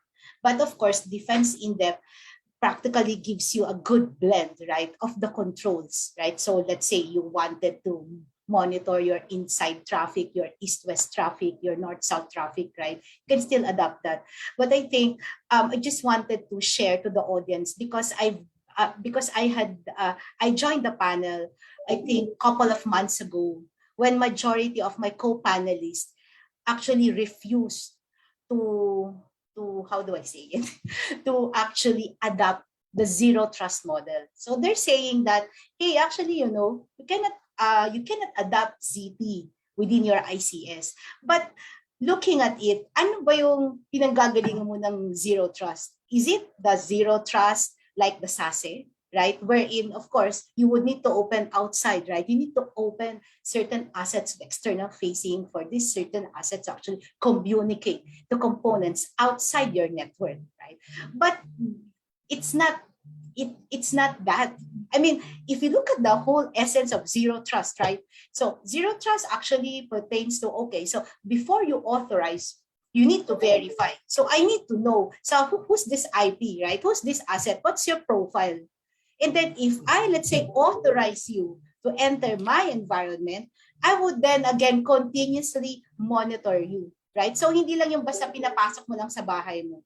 So I think that's where we are right now. So we are in that phase of really adapting, because we are already crossing the line, and that's how we see it.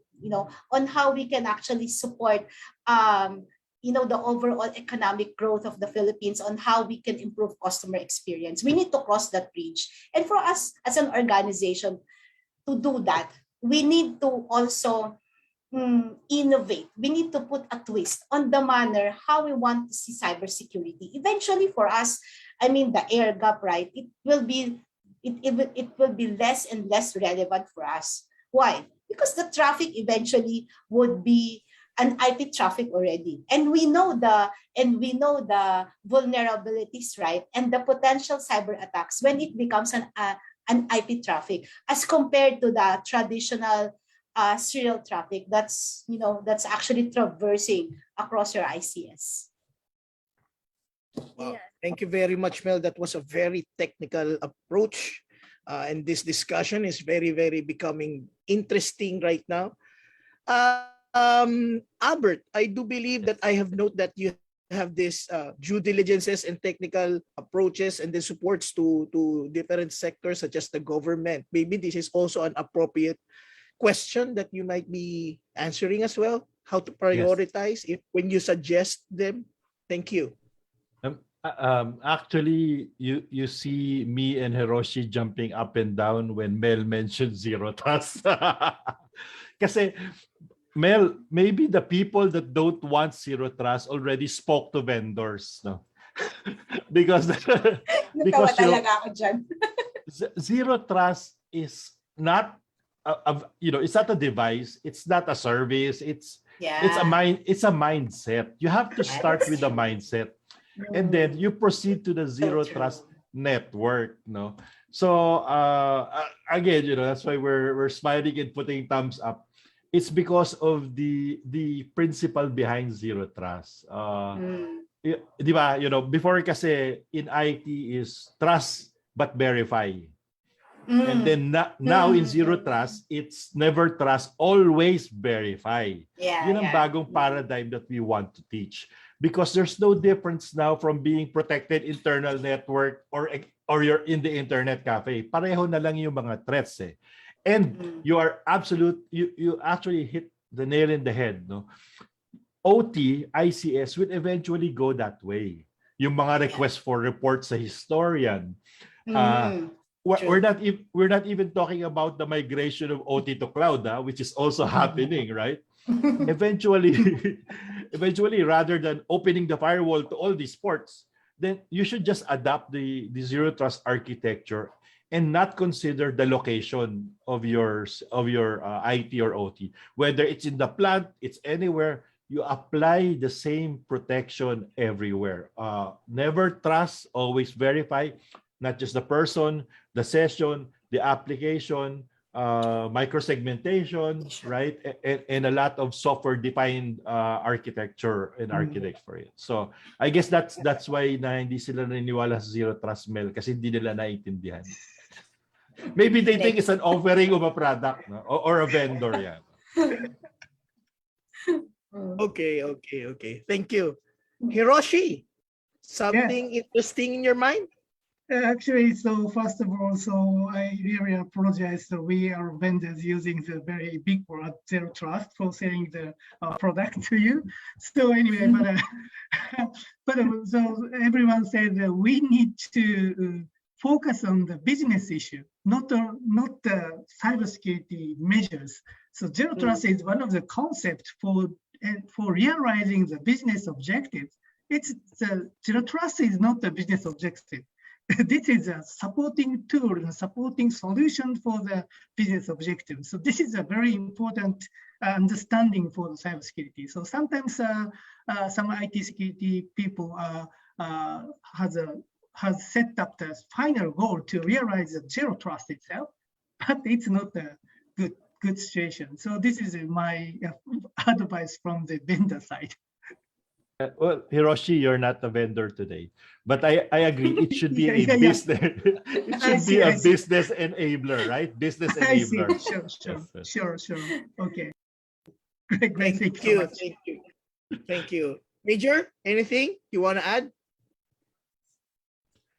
Yeah, I think maybe more than a year ago, zero trust would be very alien to most people, no. But during the pandemic, it suddenly exploded. A lot of organizations adopted a zero trust architecture, and that's what Sir Abid said. It's more of a mentality of how we do things. A lot of organizations and businesses have adopted remote workforce, and so you can't trust anyone. Even though they're using VPNs or whatnot, you have to adopt zero trust. You can't trust anyone, and then okay, they as what Miss Mel said, they come in and do whatever you want. No, we still have to verify, check what you're doing. So zero trust exploded. A lot of user behavior analytics going on, and I think it should be very well adapted to the ICS space, especially IoT has been exploding. We just can't stress enough. We don't trust anything. That's great. Thank you. Now there's another interesting question, but I would rather have Mr. Alvin Punsalan to speak, to ask this question personally, please, or virtually, please. Are you there, Sir Alvin? Oh, anyway. So the question is, what do you think in considering as part of the cybersecurity strategy the principle of, quote, going back to basics, unquote, and revisiting, quote, risk management phases, unquote, to properly prioritize risk? Any?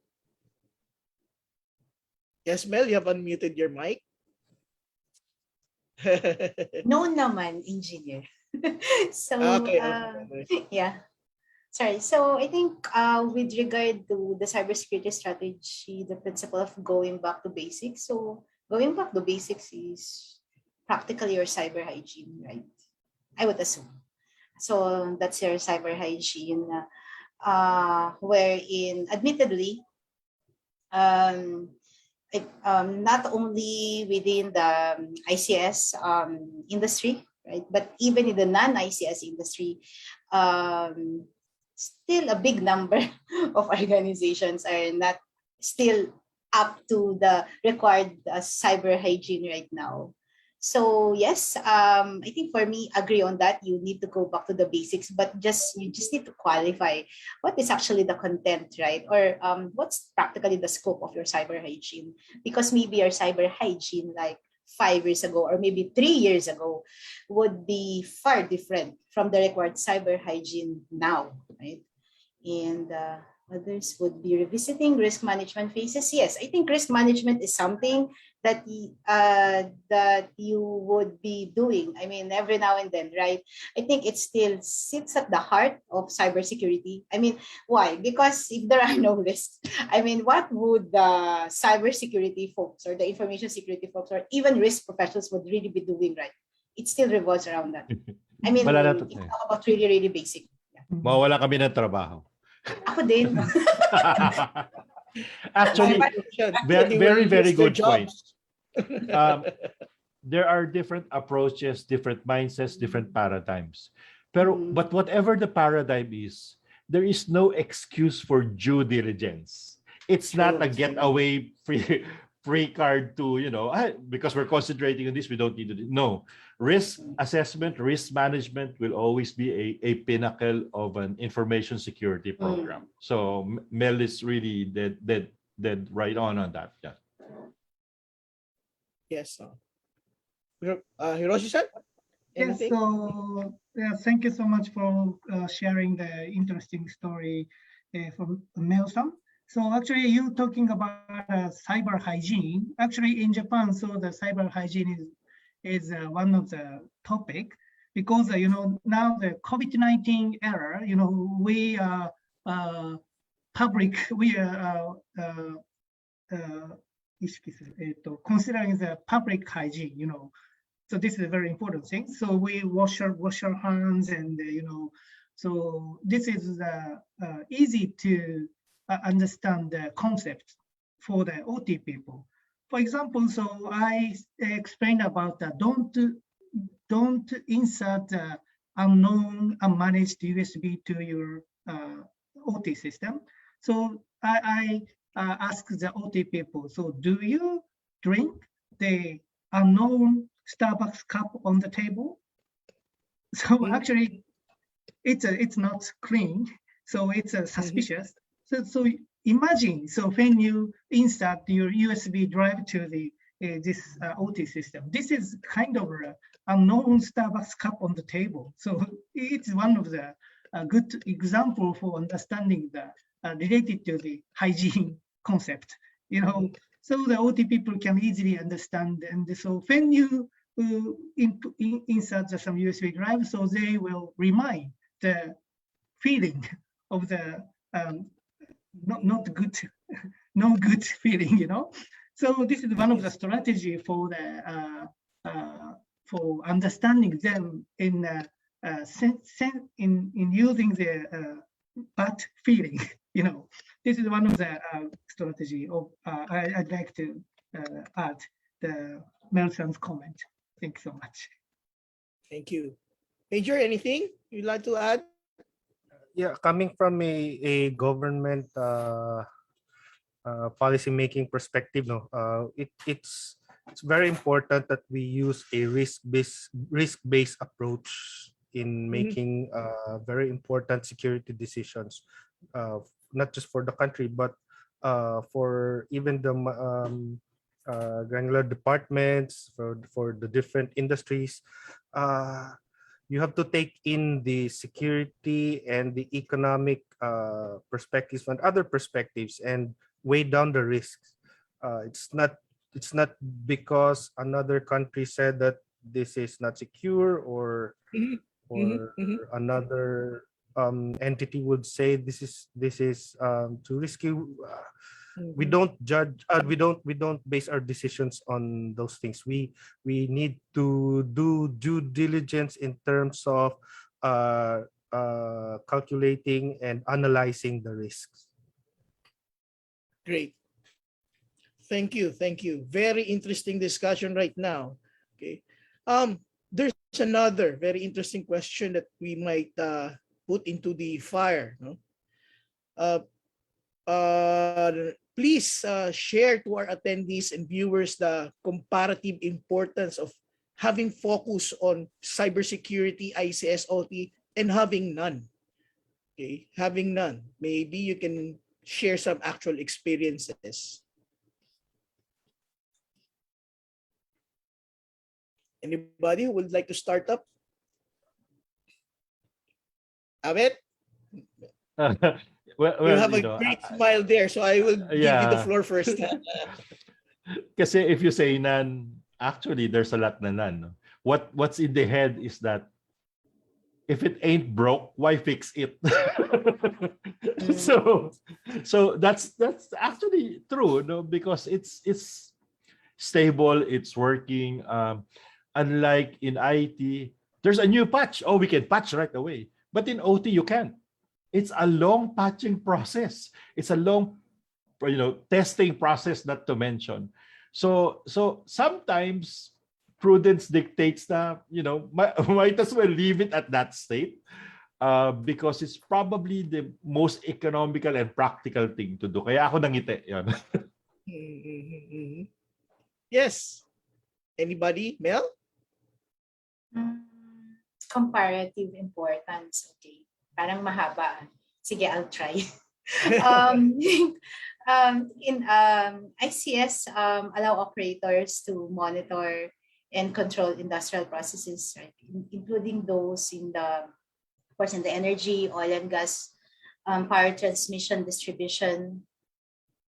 You can find ICS in different places. You know, a successful ICS security strategy combines prevention and response. So this contrasts with most of the work being done today in ICS security, which is very focused on prevention and compliance. So I think for organizations who are observing ICS security would or should have established a baseline or something like a blueprint and know what you have, where you are today. Maintain an accurate and updated inventory of all of your components. You also need to, like, if you are in that journey already, so you need to, or you can already minimize or better control your connectivity whenever or wherever possible, and tightly control authorization for connectivity. And then I think others would be to understand and document the configuration in your OT network, secure and harden your configuration of endpoints and control systems. You need to ensure that there's actually continuous visibility, right? Detection and containment. But if your ICS would still run majority, would be the conventional or the traditional components, might be difficult to do the auto isolation. You still need to do it on a very procedural, very manual way. But I think if you are in your journey for ICS security, and since we are already putting in the context of artificial intelligence, right? I think that's the way to go, because the moment that you open up to those process automation, right? You need to do, or you wanted to do data analytics, right? You would need to open your breach and somehow cross the other side of the coin, which is your IT world, right? But of course, echoing back from zero trust, you don't just allow, right? You need to do a lot of verification. You need to do segmentation as well, right? You need to do your network segmentation as well as your application segmentation. So these are the things. Going into the road for ICS security would entail a lot of work. But I would say, as an implementer, because that's really my background, it's really, I think it's really more of exciting times, right? But once you are there and you would want to continuously expand, right? Because you need to support the business, whether you like it or not. Right? So, and you are in that road to, you wanted to support something new, right? Or let's say a breadth of new ideas. Then you need to make sure that you tread this road. Because if not, then you will be very, very vulnerable. Then for all you know, di ba, baka mamaya masalisihan ka. So, which is, yun yung iniwasan natin, di ba? Ayaw natin masalisihan ng mga threat actors. Thank you, Mel. Thank you. Yeah. Any other you would like to share as far as this question? Major, you unmuted. Yeah. I'd just like to add, it's a very big challenge to venture into, or to put more focus on ICS security, but you definitely have to take that first step. And if you have to take that first step, there are a lot of guides and guidelines that you could ask. Well, one of which is the NIST 882 that's shared by Sir Abet. It's a very comprehensive guide to ICS security. So I think everyone interested into ICS security could use that as a guide. Thank you. That's great. Okay. Hiroshi-san, yes, your turn. So I have to add one thing. So everybody said I agreed with what everybody said, but one important thing is you need to start the most unlike event in your OT system. You need to find out the worst case in the OT system. This is the first step for the evaluating the cybersecurity risk. Afterwards, so you need to consider how much we can invest and how much we can need to protect the system. So if the risk is not so big, so the countermeasure would be not so much. So the first thing is that we need to find out the worst event in the OT system, so such as explosion in the chemical product, or the ICs in some the food factory. So some manipulated the recipe data, and so the SIP so SIP the food has not assured the quality. So this is caused the recall situation. So this is the worst case of the food factory and the medicine factory. So the first step is identify the worst case. So this is my recommendation for the ICS cybersecurity. Thank you. Thank you. Thank you. So we're on to the last few questions, ladies and gentlemen. Yeah, this too is very interesting. Cybersecurity on supply chains rely heavily on vendor and product. Are there any standards that you can recommend to lessen the impact to these threats? Wow. In the IT area, the NIST,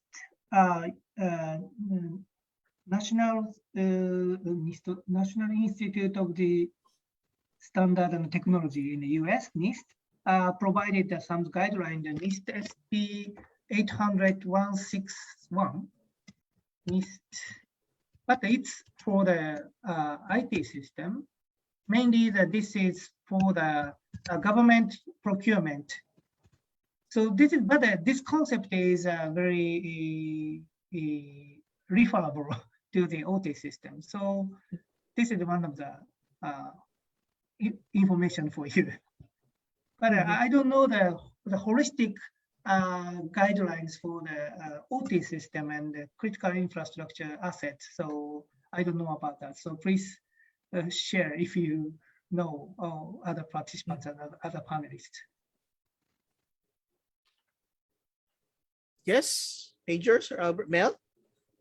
I think I would speak in general terms.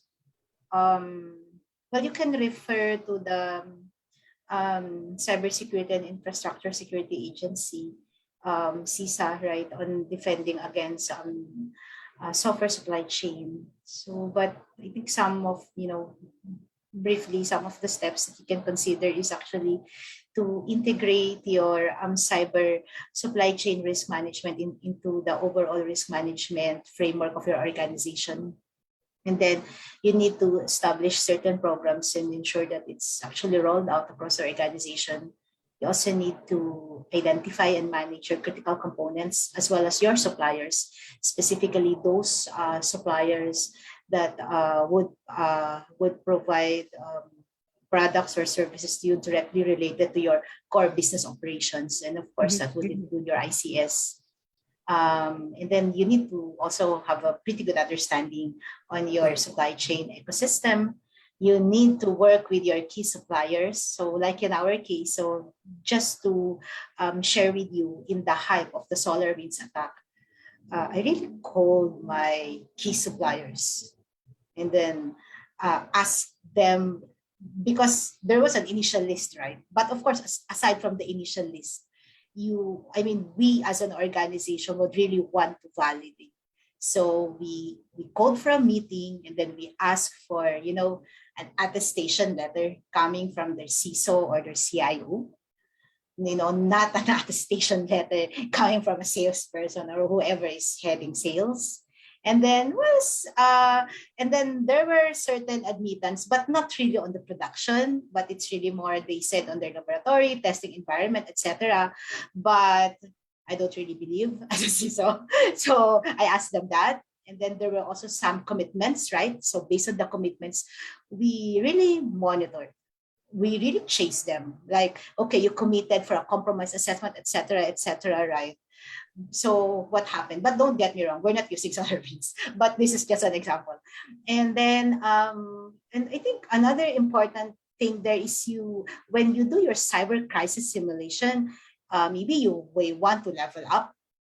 Level up would mean engaging them or including them as part of your cyber crisis simulation. And of course, you need to continuously assess and monitor those things. Great. Thank you. Thank you. Abed? Any? Really, Mel is right. You have to stay on top of things, no? And the complaints that we always get from InfoSec people is there's so many sources, there's so many things to monitor. I'm doing my day job. I don't have time to read. I would say to them, especially the young ones, you're very lucky, you young ones today. Before we have to subscribe to mailing lists, we have to subscribe to RSS feeds. But now all you have to do Exposing yourself, sir. sorry. I'm revealing my age. I was going to say IRC, but that's okay. So now, I mean, ladies and gentlemen, Twitter is your friend. That is the best feed you can ever have. Just follow the top cybersecurity personalities and organizations. You are set. Because the difference between a 1-minute notification or even a half a day or 1 day notification means a lot. And who gets it first? It's the tweets. So, you don't have to subscribe to RSS. You don't have to subscribe to websites or mailing lists. Just put it there as, maybe your day starter. When you're having your first morning cup of coffee, make a separate account just for security. That's the best tip I can give you because that's what I do. Now the function of Twitter really defends itself. That's great. That's great. Major, anything you want to add before we go to the final question? And this is very, very getting interesting, honestly. Well, there are a lot of different standards, no, but for different use cases. But one thing that I have to say about being constricted to standards, that some standards may work in some industries, but it may not necessarily work in the industry that you're working on. So always as what Sir Abed said, look for other sources. Go to Twitter, follow the right people, follow the top cybersecurity experts, and then get more information from them. But with regards to the supply chain and vendors, it's not just about buying and getting products from them. No, we are also getting product updates from them, firmware updates, hardware software updates, and it's always a good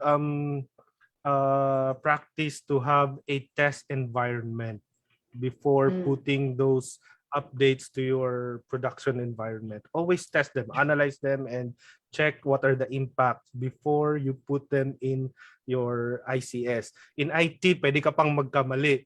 But in OT, pag nagkamali ka sa case ni Ma'am Migrinyo, ni Ma'am Mel, brown out tayo. So, hindi pwedeng magkamali.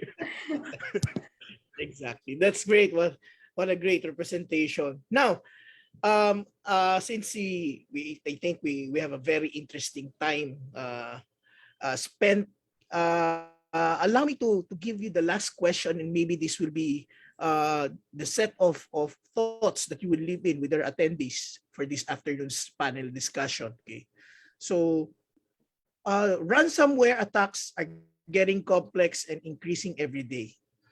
So as your closing remarks to this panel discussion this afternoon, what are the areas do you think still needs improvement if our methods and defense mechanism awareness are already in place. I would like to start off with Albert. Sir, your floor. Nabulaga ako doon, hindi ako ready. Okay. It's the reality.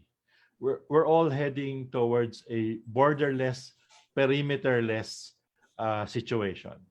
So, the target of ransomware actually is very specific. One, it targets Windows machines, specific, even those that are used in the GUI for OTs. No?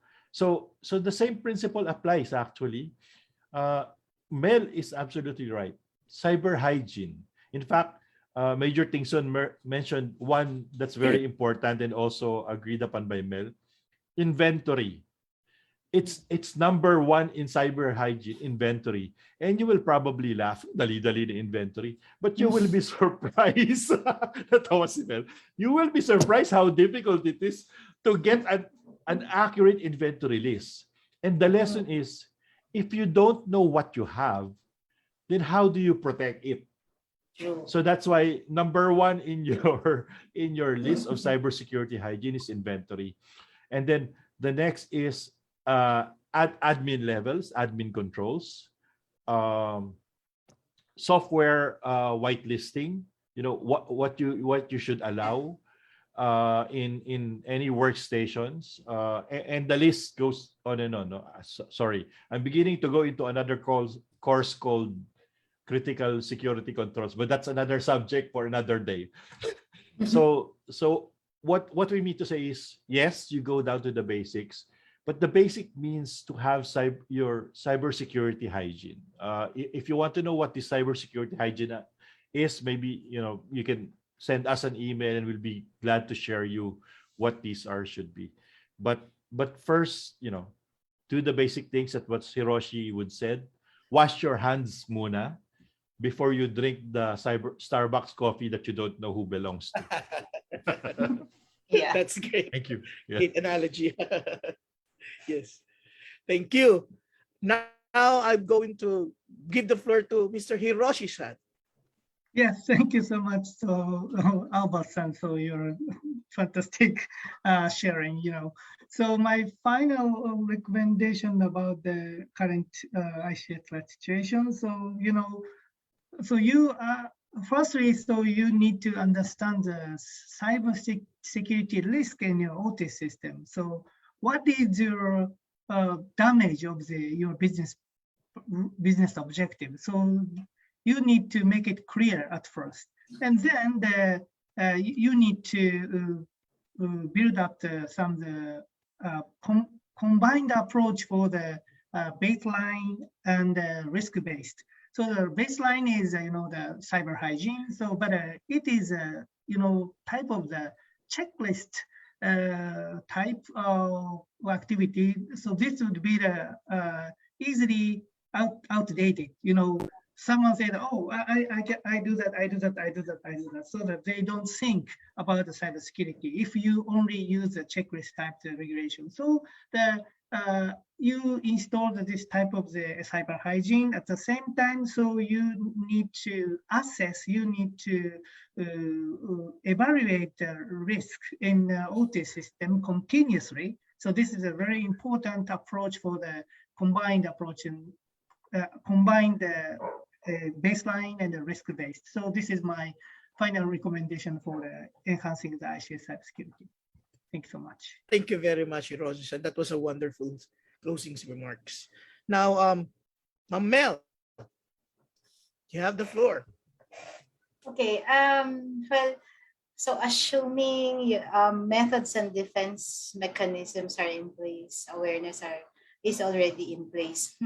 So I think my answer is quite different, but anyway, let me share to the viewers, right? So assuming that defense mechanisms and platforms are already in place, awareness is already ramping up.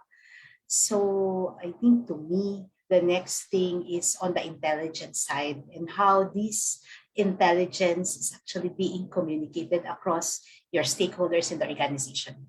So having said that, I say that collaboration plays an important role in the success of any cyber threat intelligence program. It is imperative to share threat intelligence between your technology teams, cybersecurity teams, business teams, vendors, customers, right, and other key stakeholders for appropriate and immediate action. To make this a reality, collaboration between all of these entities is a must. So adoption of technologies such as the complement of a fusion, cyber fusion promotes an inter-team collaboration and makes intelligence sharing easier and more insightful. Medyo na ibaba, sorry. It's okay. But I think that's my other thought on the intelligence side. Okay. Thank you, Ms. Mel. Major? Well, I think the realization that we have now is that we are all everyone can be hacked.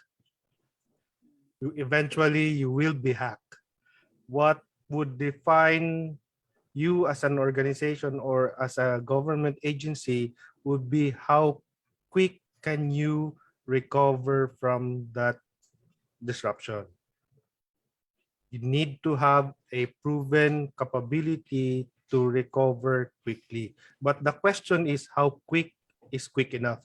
For most organizations, they have already identified it in their recovery time objectives. But on a bigger scale in government, as I've said before, we really need to conduct a study of our dependencies and interdependencies among our CIIs. Halimbawa, if wag naman sana, if the energy sector gets hacked and the lights go out, how many hours before the communication sector run out of backup power? And when the communication sector runs out of power, we cannot call anymore the logistical the logistic sector. We cannot lead the trucks to deliver fuel to those who need it. What will happen to us? So we really need to do a study of that. So yeah, that's it for me.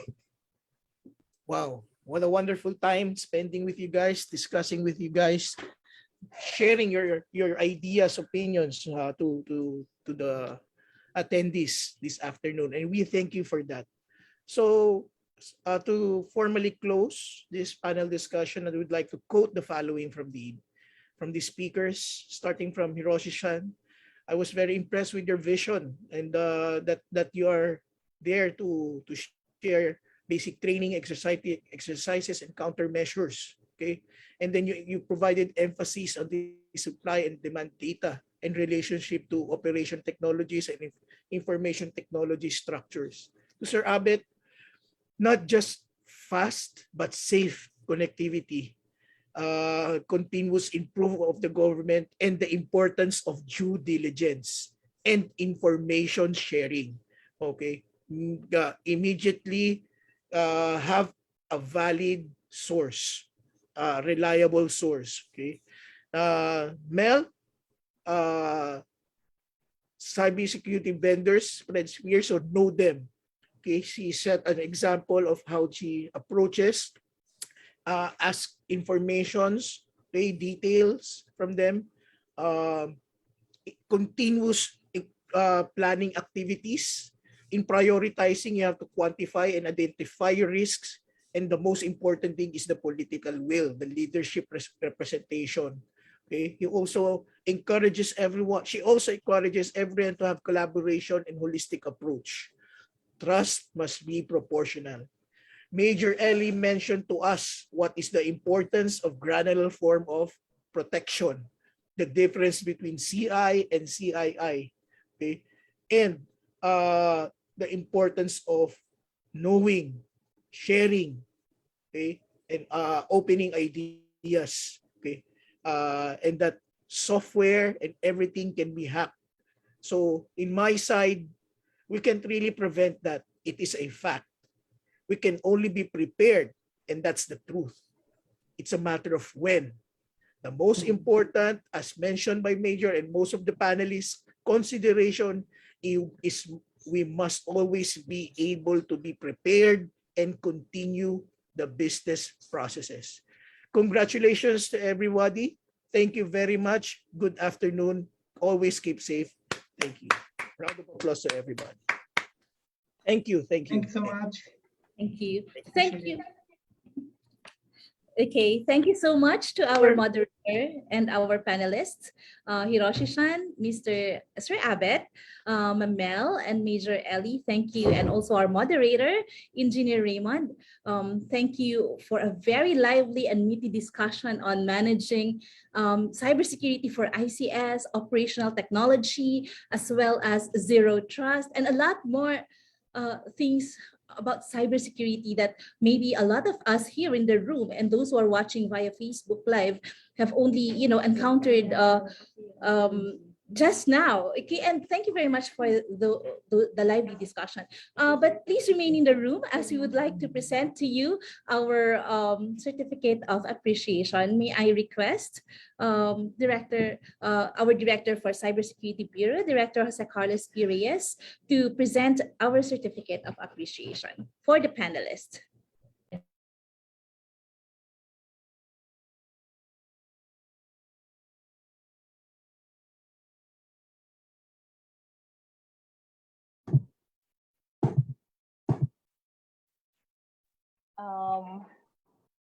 Director Kaloy.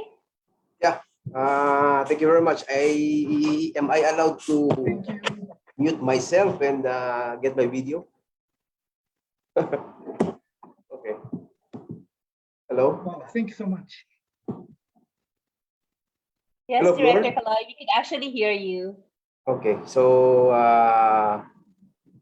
again, first and foremost, we would like to thank our good friends before we have this awarding of appreciation. I may show myself. Ayan. So kanina ayaw. Ayan. Okay. So before we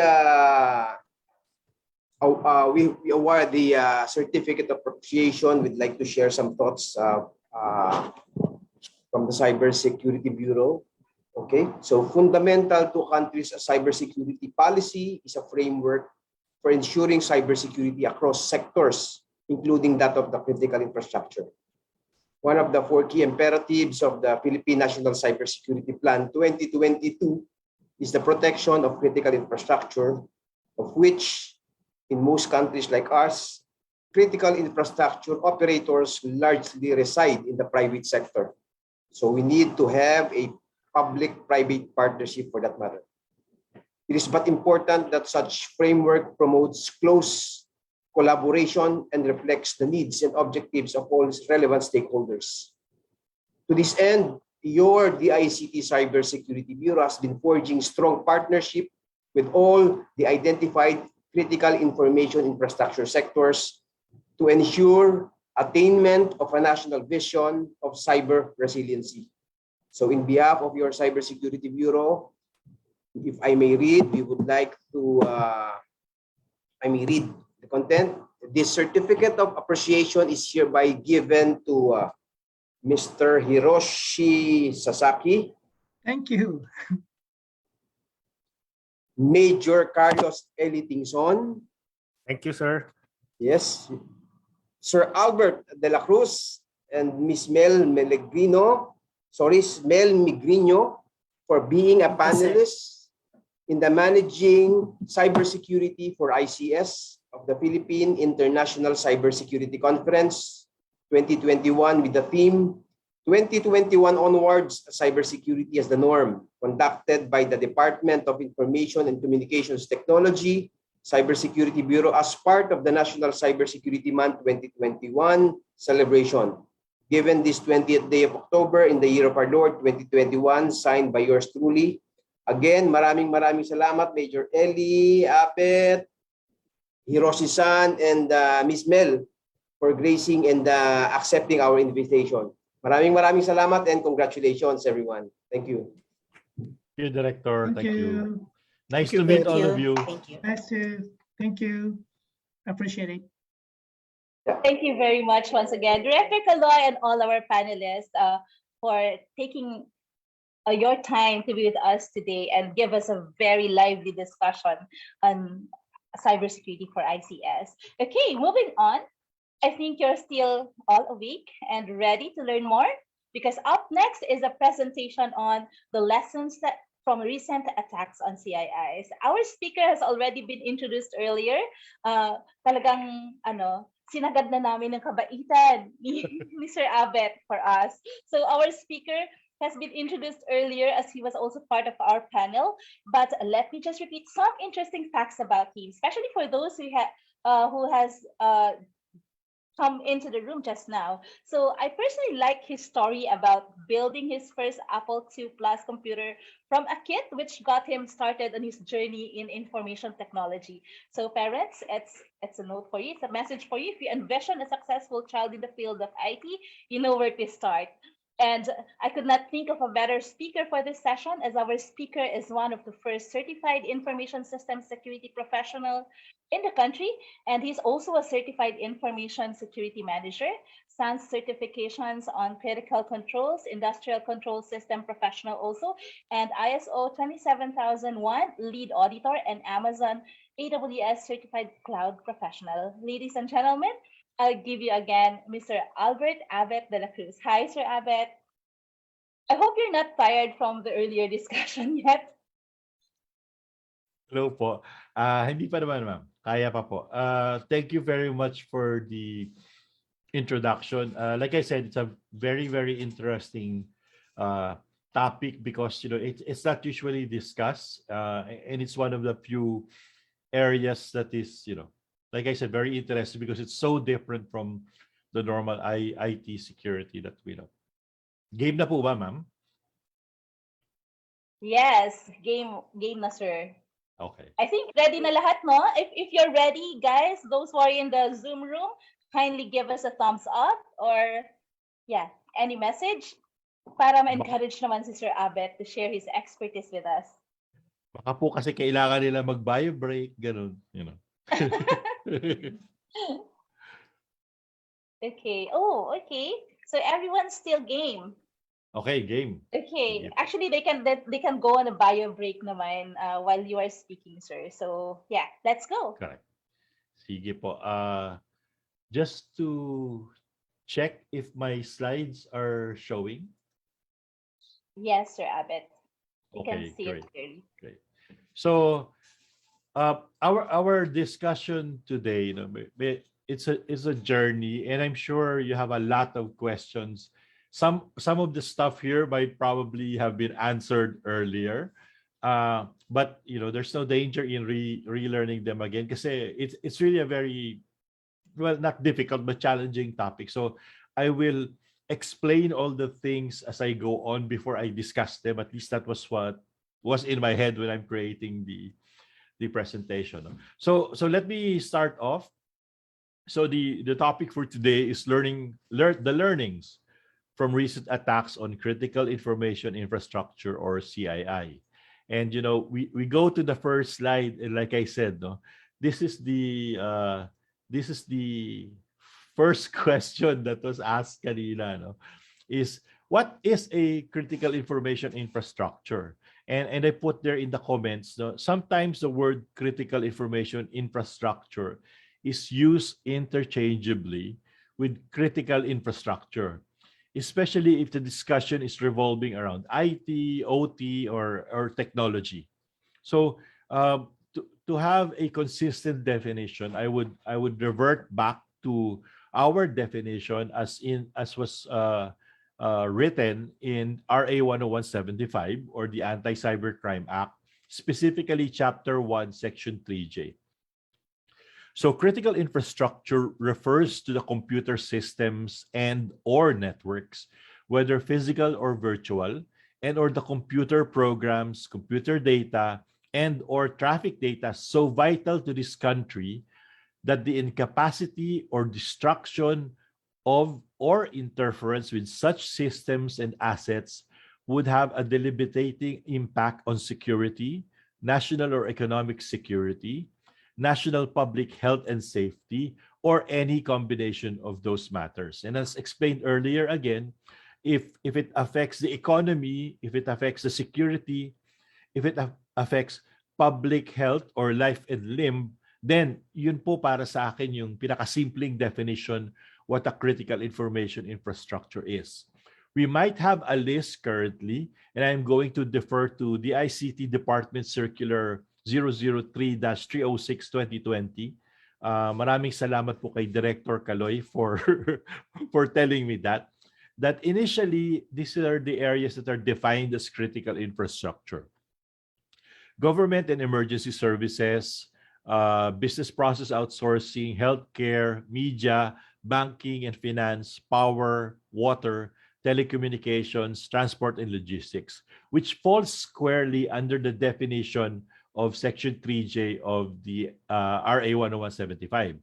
And sa government po, no, ito yung mga katuwang na departments, DICT, DTI, PCO, PSP, DOF, DOE, NWRB, NTC, and DOT. So, nakuha nyo na po yung idea. No? And I'm sure if you go to the private sector, papasok sa isip nyo kung anong mga kumpanya or organization ang nakatapat doon sa initial list natin. So like we said earlier also, it's not an exhaustive list. No? Depende kung merong mga other industries or verticals or segments that will that if attacked would compromise the health, security, and safety of the country. Yun po. So this is from CISA.gov in the US, and ito yung what was mentioned earlier. So just to set an example, in the US, what do they consider the essential critical infrastructure? No? Ayan. 1, 2, 3, 4, 5, 6, 7, 8, 9, 10, 11, 12, 13, 14, 15, 16 po yung nakalista sa kanila. Wag po kayo mag-alala, yung presentation deck po, I think I posted it earlier sa chat, yung link where you can download it. Okay. So, bitiwan niyo na po yung mga notes nyo, makinig na lang tayo because you'll have the copy later. So we want to revisit, of course, you know, the lessons won't be complete if you don't revisit yung mga nangyari ng mga nakaraang taon. 2020, ito po yung mga prominent. It's not an exhaustive list, but it is those that we consider, you know, that created a high impact in terms of cybersecurity attacks. And, you know, I want to use this slide as an example. Which one of these do you think is critical infrastructure? Okay, so is SolarWinds a critical infrastructure? Zumba critical infrastructure? Magellan Health? The Greek banking system? Twitter? Marriott? MGM Resorts? And Finastra? Okay, so do you have already in your mind kung ano dito yung critical infrastructure and those that are not? Ayan. Kung ang sagot nyo po ay SolarWinds, Greek banking system, Twitter, Finastra, and Magellan, tama po kayo. Now, may question yung iba, so bakit SolarWinds? Software lang naman yan. Another thing to look at when considering critical information infrastructure is sometimes it's not also the channel. No? Sometimes you have to look at the end, yung dulo. Sino ba yung naapektuhan? Ano ba yung naapektuhan? Sa SolarWinds, because it's a widely used network management system software, anybody that is using it, including government institutions, you know, private institutions, hospitals, utilities, which are part of the critical infrastructure, were affected. Magellan Health, you know, no-brainer. Sa Data Privacy Act natin, ito po yung sensitive personal information because it's medical records. Greek banking system, again, a no-brainer because it concerns the economy, and it's because the banking system, money po siya. Twitter, hindi ko alam ba't siya lumabas. But actually, in a way it is, kasi this specific attack on Twitter is because there was a hack that took over several accounts pertaining to Bitcoin transactions. And because the takeover nila yon, nagawa nilang i-manipulate. No? So in a way, yes. So it's also a good example of sometimes the most innocuous software, application, or methods na inaakala natin hindi critical infrastructure can be used as a means to affect or cause havoc to the critical infrastructure. Okay, and Finastra also is a financial software. It's a software developer manufacturer, but since it's used by the financial sector, ayan, we can also consider it as that. Again, tignan po natin yung dulo kung sino yung apektado if it's a critical infrastructure. And then we move to 2021 or what's left of 2021. Again, hindi ko na pupuntahan isa-isa the various details of these attacks. There's CNA Financials, there's Brentag, Colonial Pipeline. Sino po ba ang hindi nakakaalam yan ngayon? The ransomware that affected and actually disrupted the distribution of oil and petroleum in the US. JBS is the American division of a how do you call it? A meat processing company from Brazil. Ayan. So naapektuhan rin po siya, and they both paid, you know, heavy not fines but ransom to the perpetrators. I think JBS paid around $11 million just to get their data back, because you know it's apparently mas murang magbayad ng 11 million kesa the disruption and effect it would cause overall on the business. And of course, Kaseya. Kaseya is again, you know, one of those softwares that are used by multinational companies, enterprise, kaya it's what's also highlighted in 2021. Okay. Tip po, no? Usually in this presentation, I will give out the QR code and the link. Ngayon, meron po akong in the course of my research towards this presentation, I came across this from the Center for Strategic and International Studies. All the significant cyber incidents since 2006, meron pong kompletong listahan. So medyo nakakatuwa, kaya sineshare ko po ngayon yung URL niya and then yung QR code niya if you're using a phone. Again naman, this is in the presentation so you can look it up later. So for your research purposes, this is a very good resource. Ayan. So punta po tayo because this discussion won't be the same if we don't discuss what IT and OT is. And majority of this po na-discuss namin earlier. No? So when we say IT, it concerns with the data and the flow of digital information. Okay. And OT, operation of physical processes and the machinery used to carry them out. Sa IT po kasi logical yung mga assets dyan, you know? Data, what else? Networks, communication links, something that we don't really, you know, have physical contact. Sa OT po naiiba. Ika nga we say, this is where the rubber meets the road. Okay? Dito po IT or data computing actually is used to control physical processes, no? Machinery, you know, stuff to build things, to measure things. Kaya po OT is very critical. And most of the time for attackers, OT is a very prized catch, so to speak, because it creates a lot of havoc. One, two, it's very high impact and it affects a lot of people physically. So again po, just to show you an example, again, not exhaustive discussion because, you know, ICS is a 6-day course, I believe, though with SANS. No? Do you think protecting IT was hard? You should look at OT. Medyo mas mahirap po.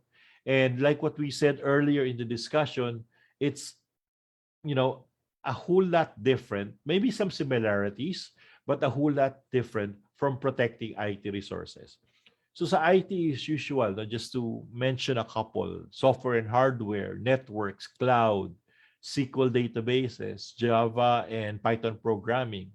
When we go to OT, we talk about SCADA software, you know, the software that controls all the PLCs, programmable logic controllers, historians, remote terminal units, human-machine interfaces. Ayan. I'm sure most of these terms or devices are very alien to you right now if you're not in the OT field or in the ICS field. So again, na-mention rin namin to kanina, these are the subtle differences, or actually the major differences, so if you really think about it, IT versus OT.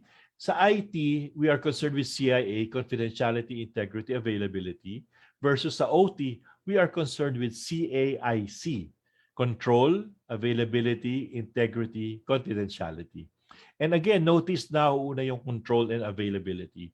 Because in operational technology, we are concerned with providing the service. We are concerned with uninterrupted provisioning of the service. Kuryente, tubig, fuel, gas, no? Those are all concerns na we don't want it to stop. Kaya nauuna po talaga ang importance ng availability. And in terms naman po sa threat, ang emphasis ng IT with regards to threat is unauthorized information disclosure, unauthorized data alteration, impaired data availability, or the usual na DAD, no? yung opposite ng CIA. Disclosure, alteration, and denial. Ayan. Sa OT naman, it's more concerned with human injury and environmental disaster. Okay, damage to the equipment and physical process downtime, and then unauthorized information disclosure, and of course, preventing incorrect control model. So again, something to think about when you think about IT versus OT.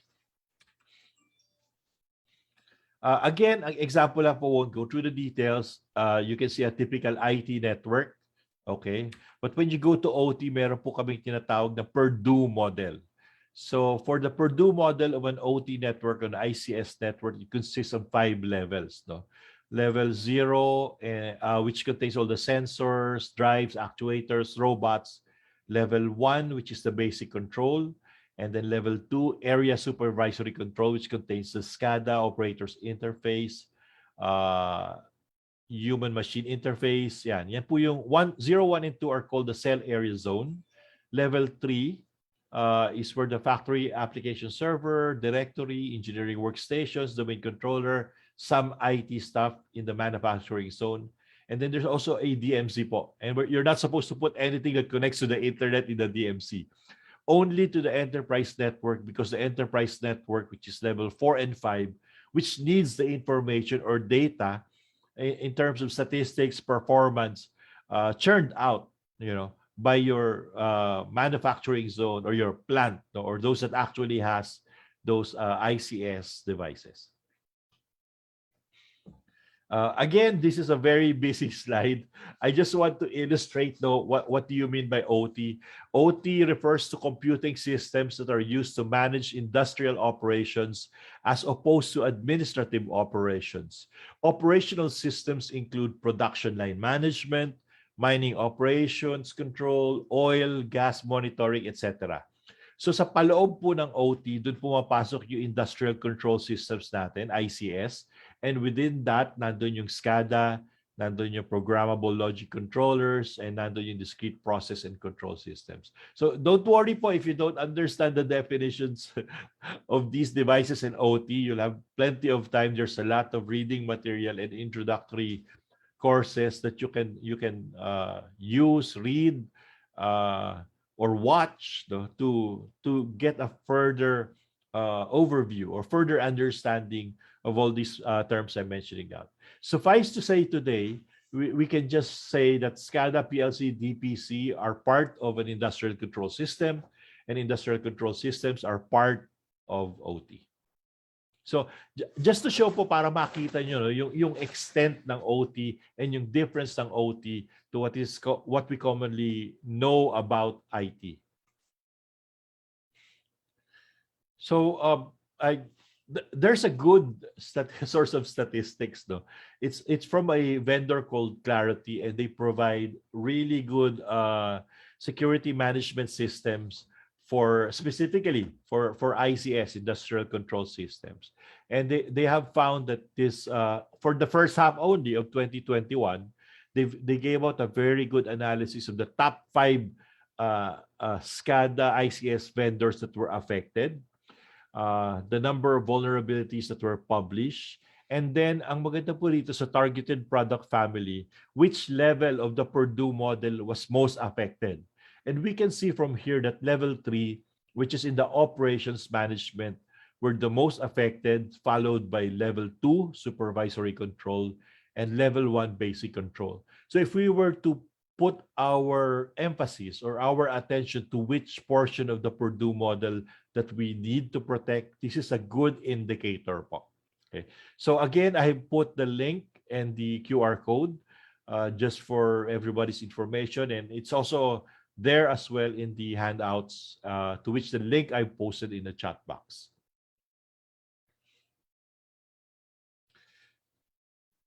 Okay, so before the pandemic po kasi, everybody was talking about digital transformation. Vendors, CIOs, everybody left and right in IT. Mag-digital transformation na tayo, mag-digital transformation na tayo. So when COVID struck, ayan, napuwersa tayo mag-digital transformation. And like what we said, it's like, be careful what you wish for.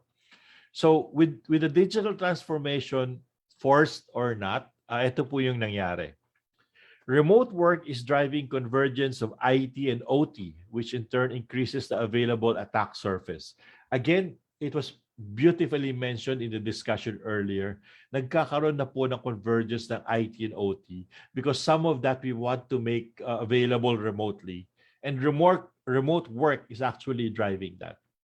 So, pag dumami yung methods of connecting to it, syempre dadami rin po yung possibility na pwedeng ma-attack. That's what we call the attack surface. So it also correspondingly increases. So obsolete systems may no longer be patched, which is a very, very true fact when in terms to ICS or OT. And na-mention po again earlier is that, for OT or ICS, it's usually air gap, left behind. As long as gumagana, hindi po yan ina-update. Kasi po hindi ganong kadaling mag-update or mag-patch ng mga OT or ICS systems. They are very critical, they are very sensitive. Kaya it's a long process to update, to patch, inaabot ng taon. And like what we said earlier, that's why you will see ICS or OT systems that are decades and decades old na hindi ginagalaw. Because it's working. And it's not like IT that you can just patch tomorrow or today or the next week. It requires rigorous testing and it takes a lot of time. So many OT networks are no longer air gap. Pag sinabi po natin air gap, walang internet connection, or walang connection sa ibang network. So again, because of digital transformation, the remote workforce, nagkakaroon na ng connectivity, or sometimes we are allowing the OT networks to traverse that barrier. Windows-based systems that manage industrial processes in the networks or in industrial networks are the usual targets. Ito po, perennial problem. Lack of cybersecurity awareness professionals, IT and OT. Again, pointed out earlier, the human component, the workforce. There should be constant awareness and education and certification on that. So, yan yung mga problem. Those are the lessons. Anong solutions? The solutions are patch systems, maintain compensating controls on legacy and unsupported systems. Pag hindi na pwedeng i-patch, then that is the time when we have to do compensating controls. Like, ilagay natin siya sa isang segment or lagyan natin ng sariling firewall or any other mitigation strategies that we can do short of patching. Secure available offline backups are crucial to rapid recovery from ransomware. Backup critical systems often. Okay, we can never overemphasize the importance of having a backup. You need to also check your backup because sometimes if you get hit by ransomware, baka pati yung backup nyo na hit rin ng ransomware. So there has to be testing also with the backup. Of course, you need a backup policy, a backup procedure for that. Network segmentation critical strategy to impede attackers' lateral network movements. We mentioned zero trust earlier, and we'll go to that in detail in a while. Multi-factor authentication is needed. Huwag na po tayo magtiwala sa basta-bastang username and password. There are so many other methods to do that. And lastly, identify and inventory critical OT assets. Again, mentioned earlier, you cannot solve something that you do not know. So you need to do a proper inventory of your assets. And of course, lastly, awareness training and certification. Hindi po yan mawawala kahit sa ang endeavor ng information security, cybersecurity, IT, or OT security. So with that in mind, that means we need to lower the level of our trust meter, so to speak. Na huwag tayo masyado maging tiwala. And again, it was introduced earlier, the concept of zero trust. Before, we trust everything that comes into network, but we verify user authentication methods. But now, we should be able to have this mindset, which is never trust and always verify. Okay? So what is zero trust? Zero trust is a paradigm, first and foremost. Whenever trust, always verify. No entity should be trusted by default, regardless kung saan siya galing, kahit the internal network, external network, outside or inside the parameter. You should always never trust anything and always verify. This is assuming going into the notion or the paradigm of the network is always hostile regardless of location. Okay. So external internal threat is always present. At what mentioned a couple of times, internal network is not sufficient or equal to a trusted network. Every device, user, network flow must be proven. So hindi lang po authentication to, no, ibig sabihin nito. Pati device, pati user, pati network flow and data flow must be proven, which means it has to be authenticated and authorized. Policies must be dynamic and calculate from as many sources of data as possible. In the zero trust network, we rely on a lot of data points to determine how we authenticate and authorize the device, the user, and network flow. The more, the better, because that means you have more baselines to support your authentication and authorization procedures. And lastly, we need to log and inspect all traffic. When everything is said and done, may nangyari na, talagang kailangan po natin, dahil ang babalikan lang talaga natin sa huli is log in, inspect all traffic. Okay. Just to, remove some of the misconceptions with zero trust. Zero trust is not about trusting no one. Hindi po naman sa wala tayong tiwala sa lahat. Okay? We just need to verify that trust every time that we get a request for traffic, data, authentication. It's not a next generation perimeter. It's not a VPN modernization. Most especially, it's not an off-the-shelf product. Though. A lot of people would say, our product is zero trust certified. Okay, it's more than a product. The products would be the components or the tools to implement zero trust, but it's not the product itself. It's not an IT-only project. This requires a lot of work and requires all the cooperation of the entire organization. It's not a one-time project. It's a continuous project. And it's not about eliminating the intranet, maybe for now.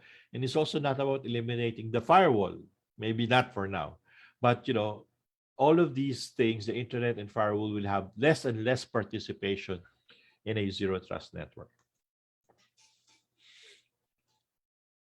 What zero trust should be is it should be a business enabler. It's an architectural state of mind. It is the thinking that there is no security difference between the internet and the intranet. It's a combination of processes and technologies.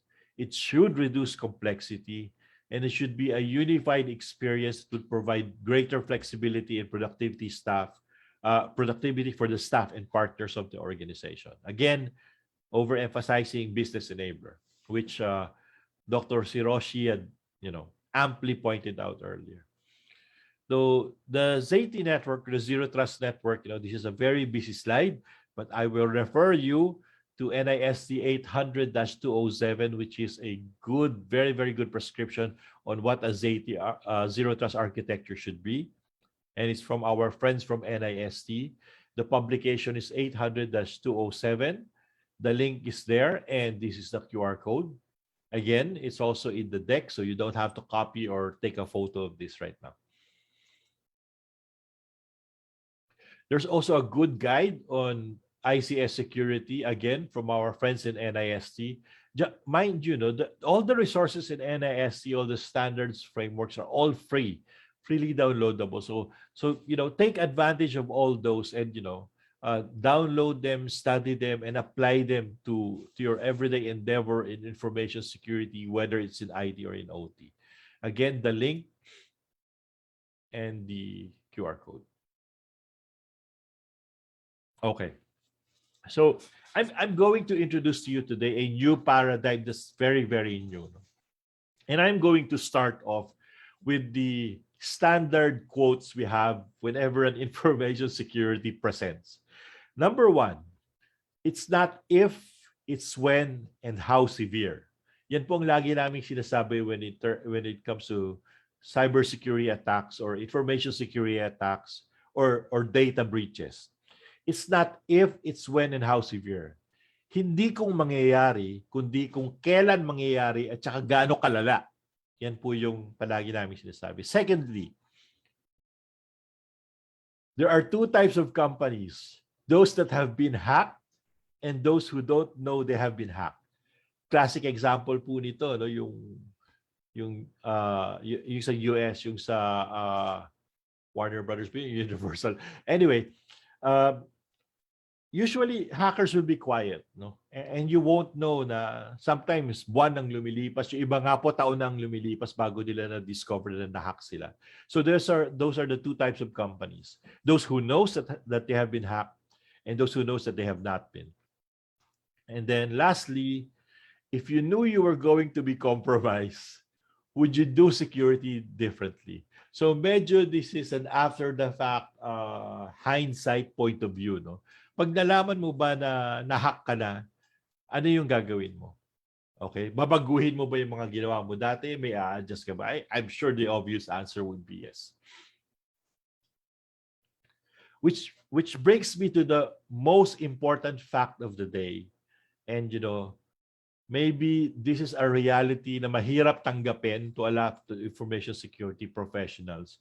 But the fact is, we have to move from it's not if and when and how severe, but we have to move to a state of mind in which we should think na data breach is inevitable. Hindi na po natin mapipigilan. Talagang data breach is going to happen sooner or later. And the way we adapt to it, the way we approach it, the way we respond to it will be the one that actually would really matter.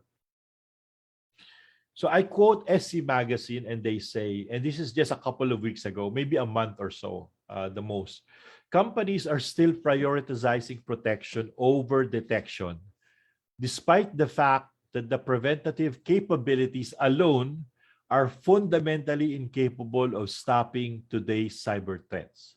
So, ang sabi dito, masyado daw tayo nakafocus sa protection and detection, no? Because of the mindset.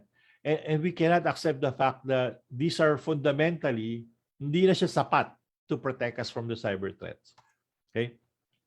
So the recommendation was, and this is an ongoing discussion, you may or may not disagree, but the recommendation or the prospectus sort of is that our mindset today, with all the things that are happening, the increase in remote working, the rush approach to digital transformation or digitalization, is that we should be moving from this stage, which is assumption of protection. It is the stage where we focus on defense and preventative measures. We're not saying it's bad. We still need defense and preventative measures.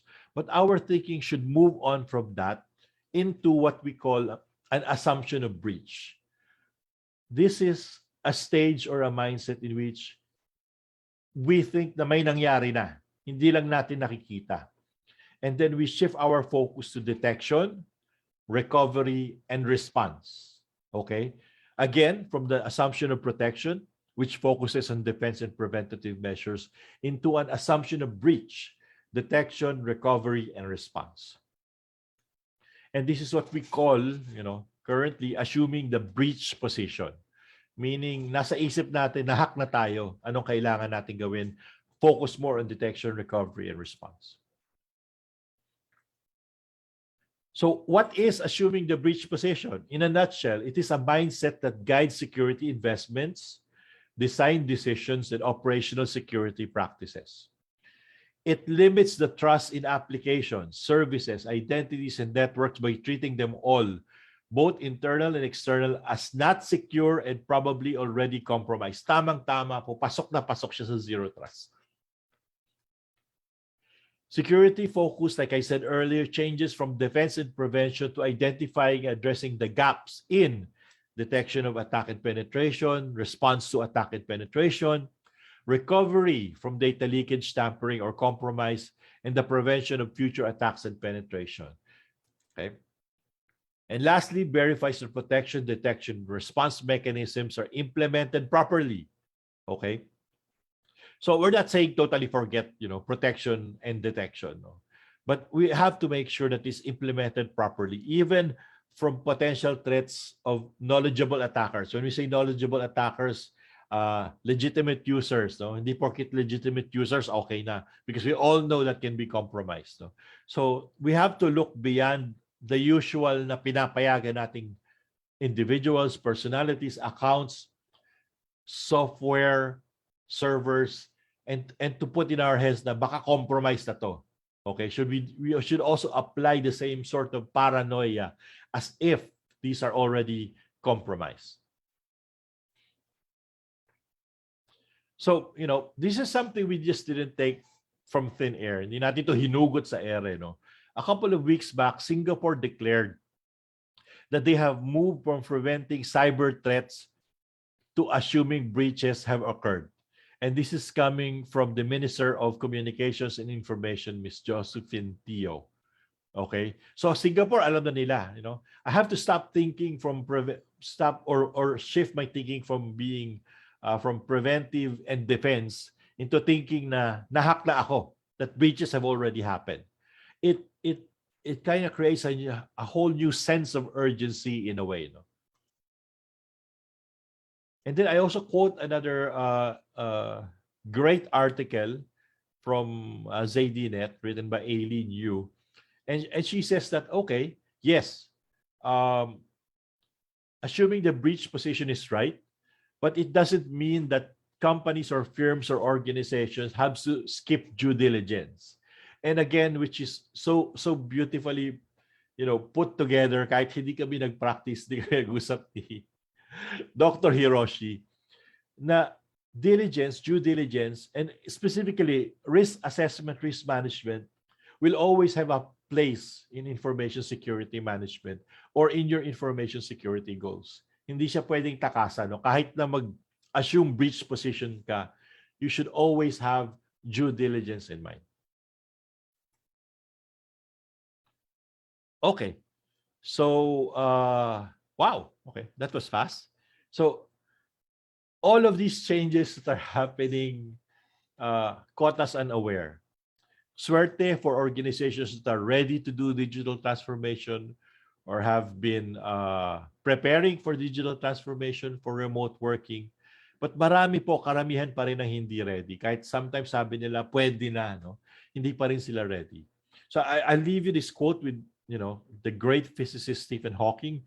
Intelligence is the ability, talagang infosec. Intelligence is the ability to adapt to change, and that was we should do.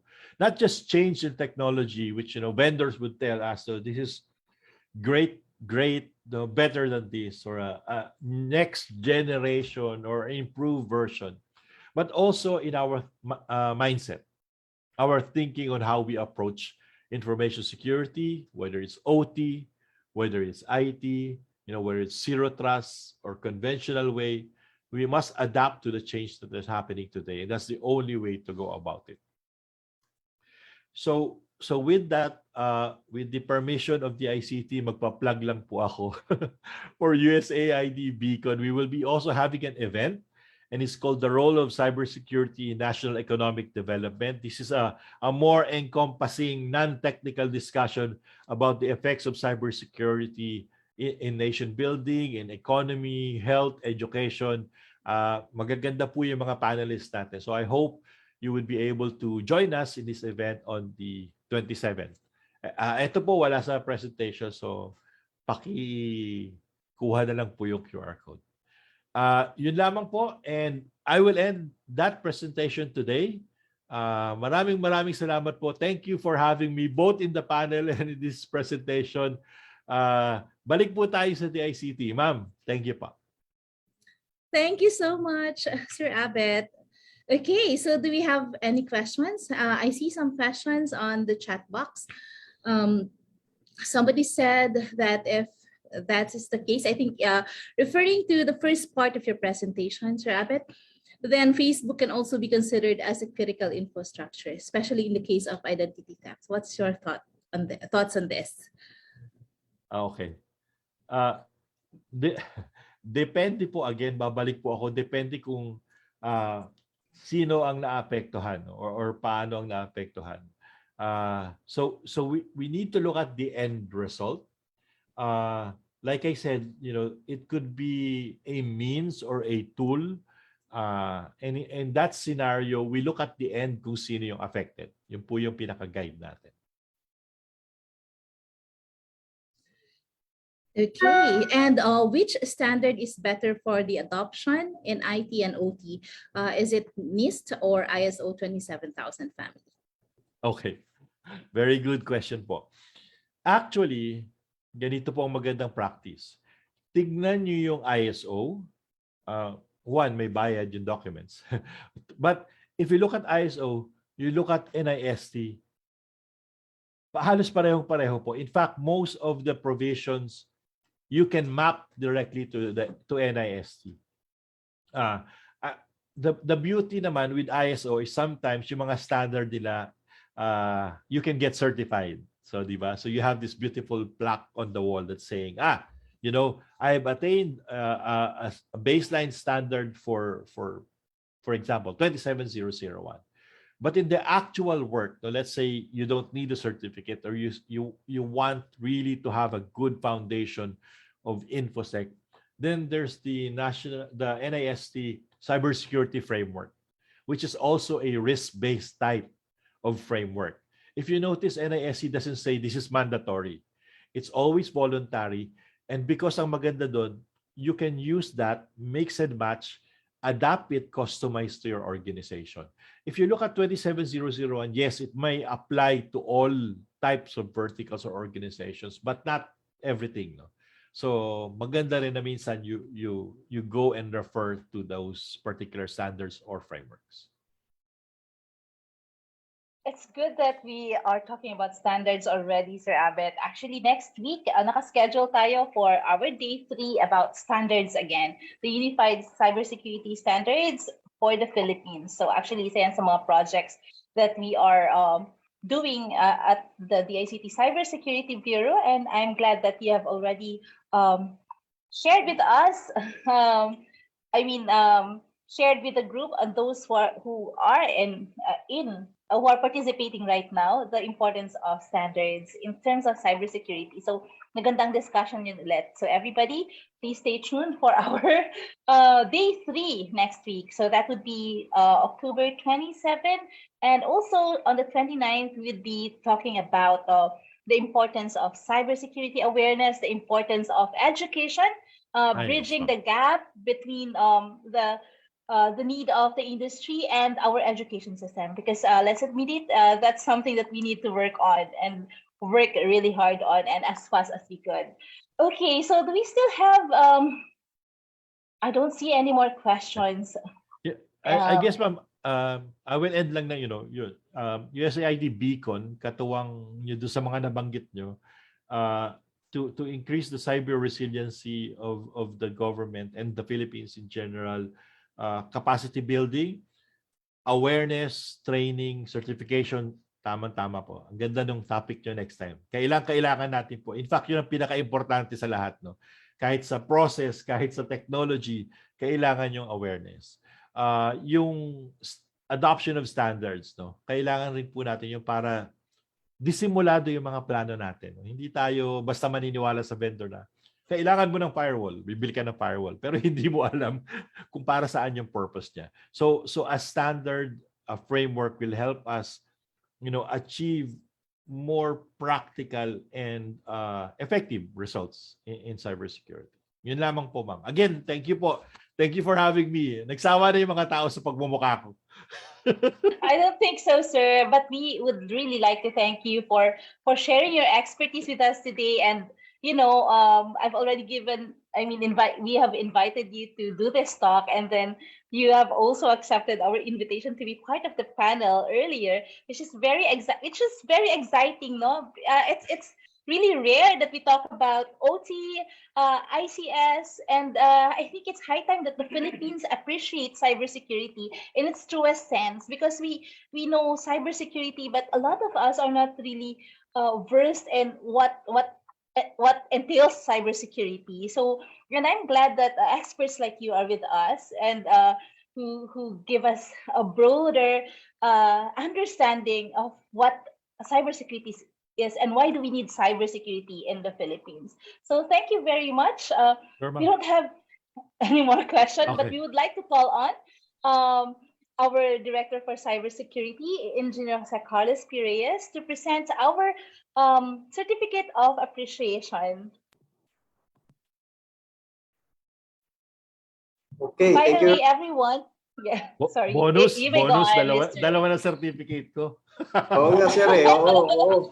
Double effort. Anyway, for everybody's information, before I award the certificate appreciation, Abet and I are friends way back sa e-commerce office pa doon sa DTI pa. That's 2000, year 1990 pa ata. Binisto mo na naman. Oo. And we have been working before, kami yung unang technical committee on information technology. So meron ng standardization way back year 2000, Y2K standards, among others. So kasama na namin si Sir Abet at saka of course si Tolitz. Yan, talagang ganyan ang mga edad niyan.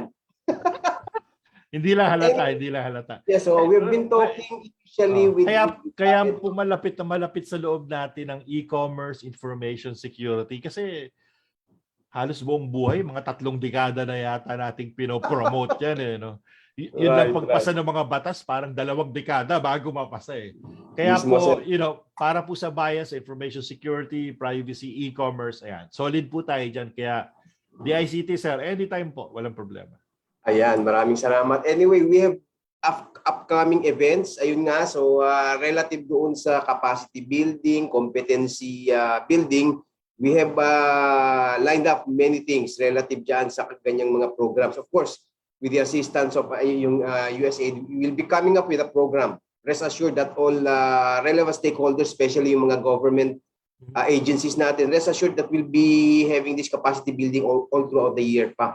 Yes, sir. So again, in behalf of your DICT Cybersecurity Bureau, may I read the content. This certificate of appreciation is hereby given to Mr. Albert de la Cruz for being a resource speaker of the Philippine International Cybersecurity Conference 2021 with the theme 2021 onwards, cybersecurity as the norm, conducted by the Department of Information and Communications Technology Cybersecurity Bureau as part of the National Cybersecurity Month 2021 celebration, given this 20th day of October in the year of our Lord 2021.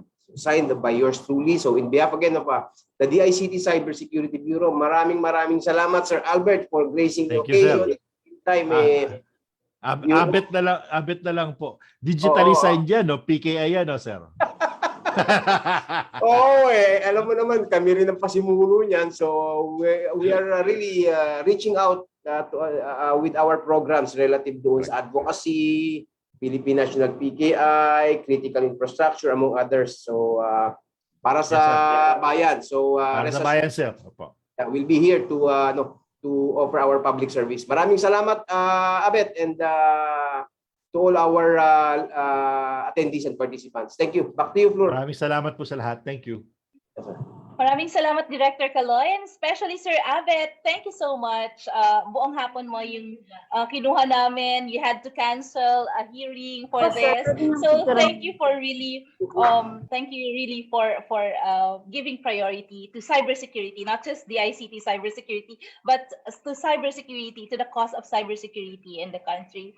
So thank you very much, and thank you also to our participants.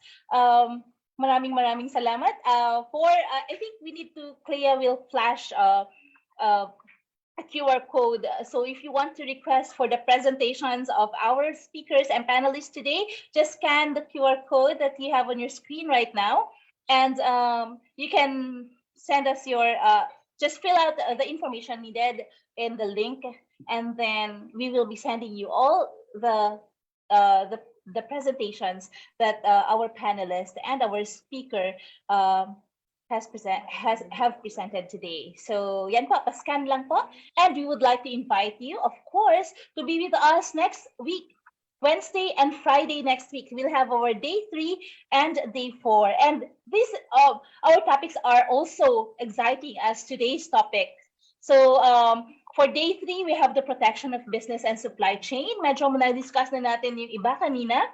And for the panel discussion, we have the unified cybersecurity standards, reducing risk in the supply chain. And we have representatives again from the national, from the international, from our international partners, and also from our national figures. Okay, and we are going to have also we are going to discuss, I mean, somebody would present, our speaker would present on mitigating the risk and the digital economy. And day 4 is equally exciting.